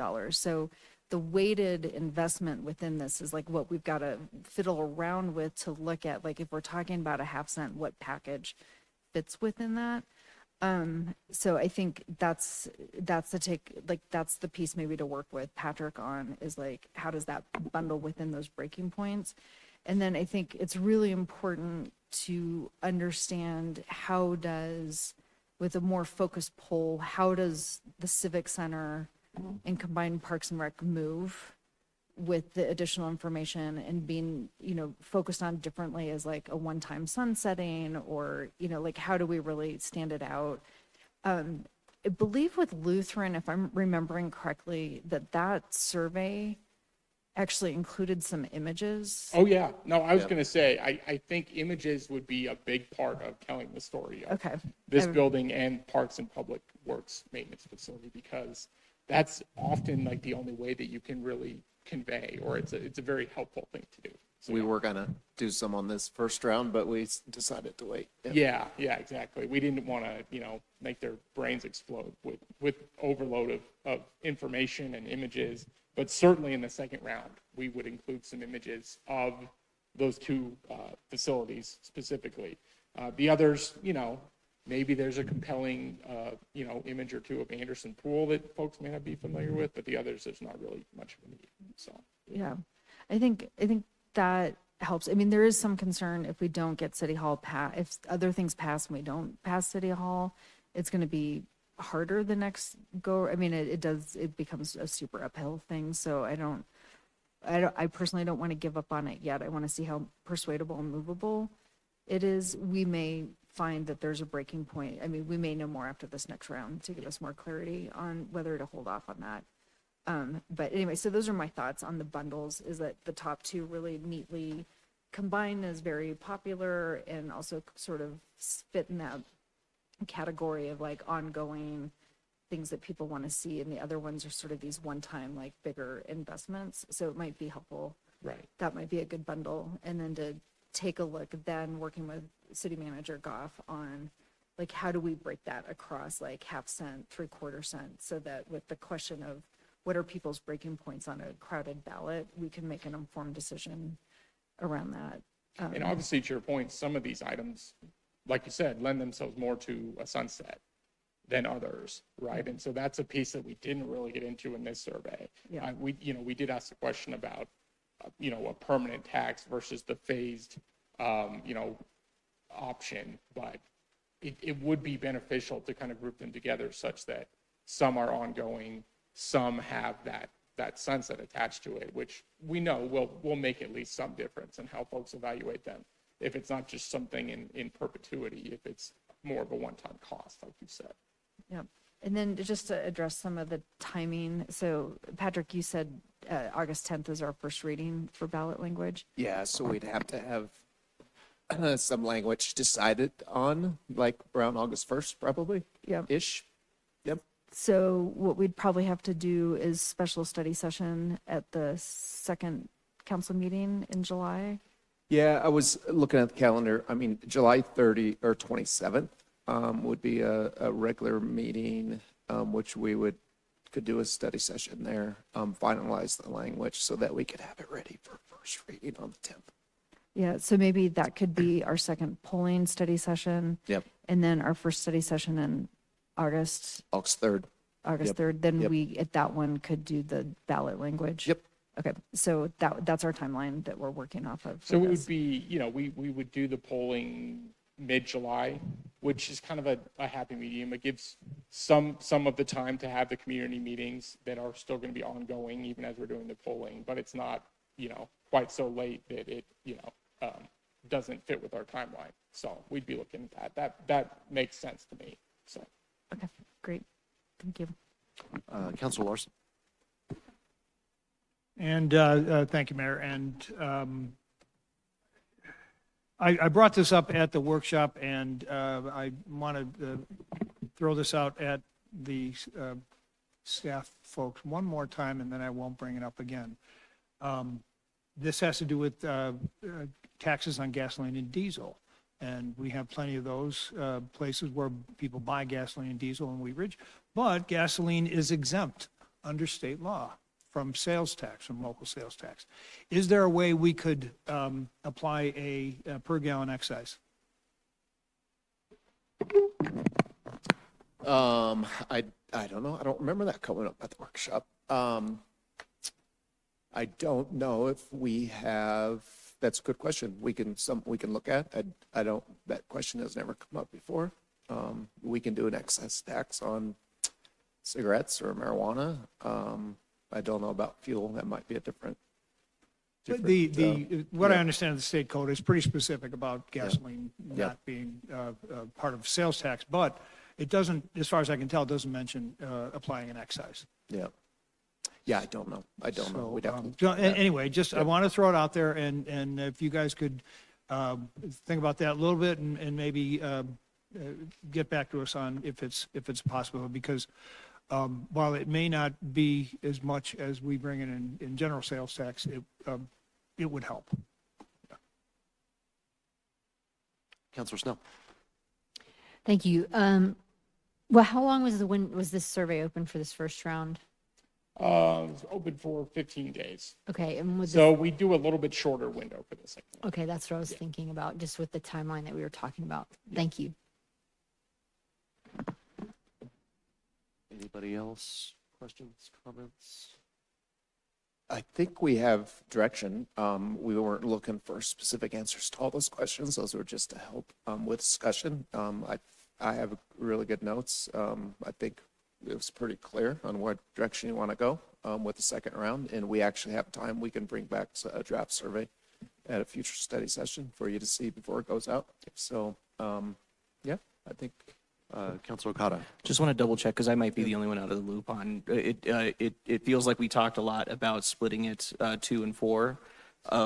Do we feel like we have enough direction and consensus on how that 2-4 split is? Because I might have heard a couple of different ways. Yeah, we did hear several different ways, but we'll work on it together and bring it back. I think there might be a couple of different options there. That makes sense, especially in the I'm realizing now in the context of like what the mix in price is going to be. Price. Yeah. Yep. Well, thank you. Yeah, Councilor Holt, or Mayor Pro Tem Hulteen. I just want to clarify, study session might be really tight with the schedule, just because we've got, all of them? Yeah. Well, We'd have to do it at a regular meeting. Study session. Yeah. But even without that, like with the 4th of July holiday, like even if we hadn't made the decision to focus on Engage Wheat Ridge. So I just want to share, there may not be a study session on it, but like last time, sharing some of the information in advance so we can put eyes on it. But I don't think a study session discussion is probably feasible because we have a pretty packed schedule. Yeah. We'll talk. All right. Any other questions, comments? Seeing none, City Manager, you said you have what you need? I believe so. Okay. Yeah, probably more than we need. Well, thank you again for your hard work, and you've done great for us so far, so we really appreciate it. Let's see, we will go ahead and wrap it up. Councilors, do we have anything you want to add before we wrap it up for the evening? All right, we will be back here next Monday for a study session, correct? All right, thank you. Have a great week. Be safe.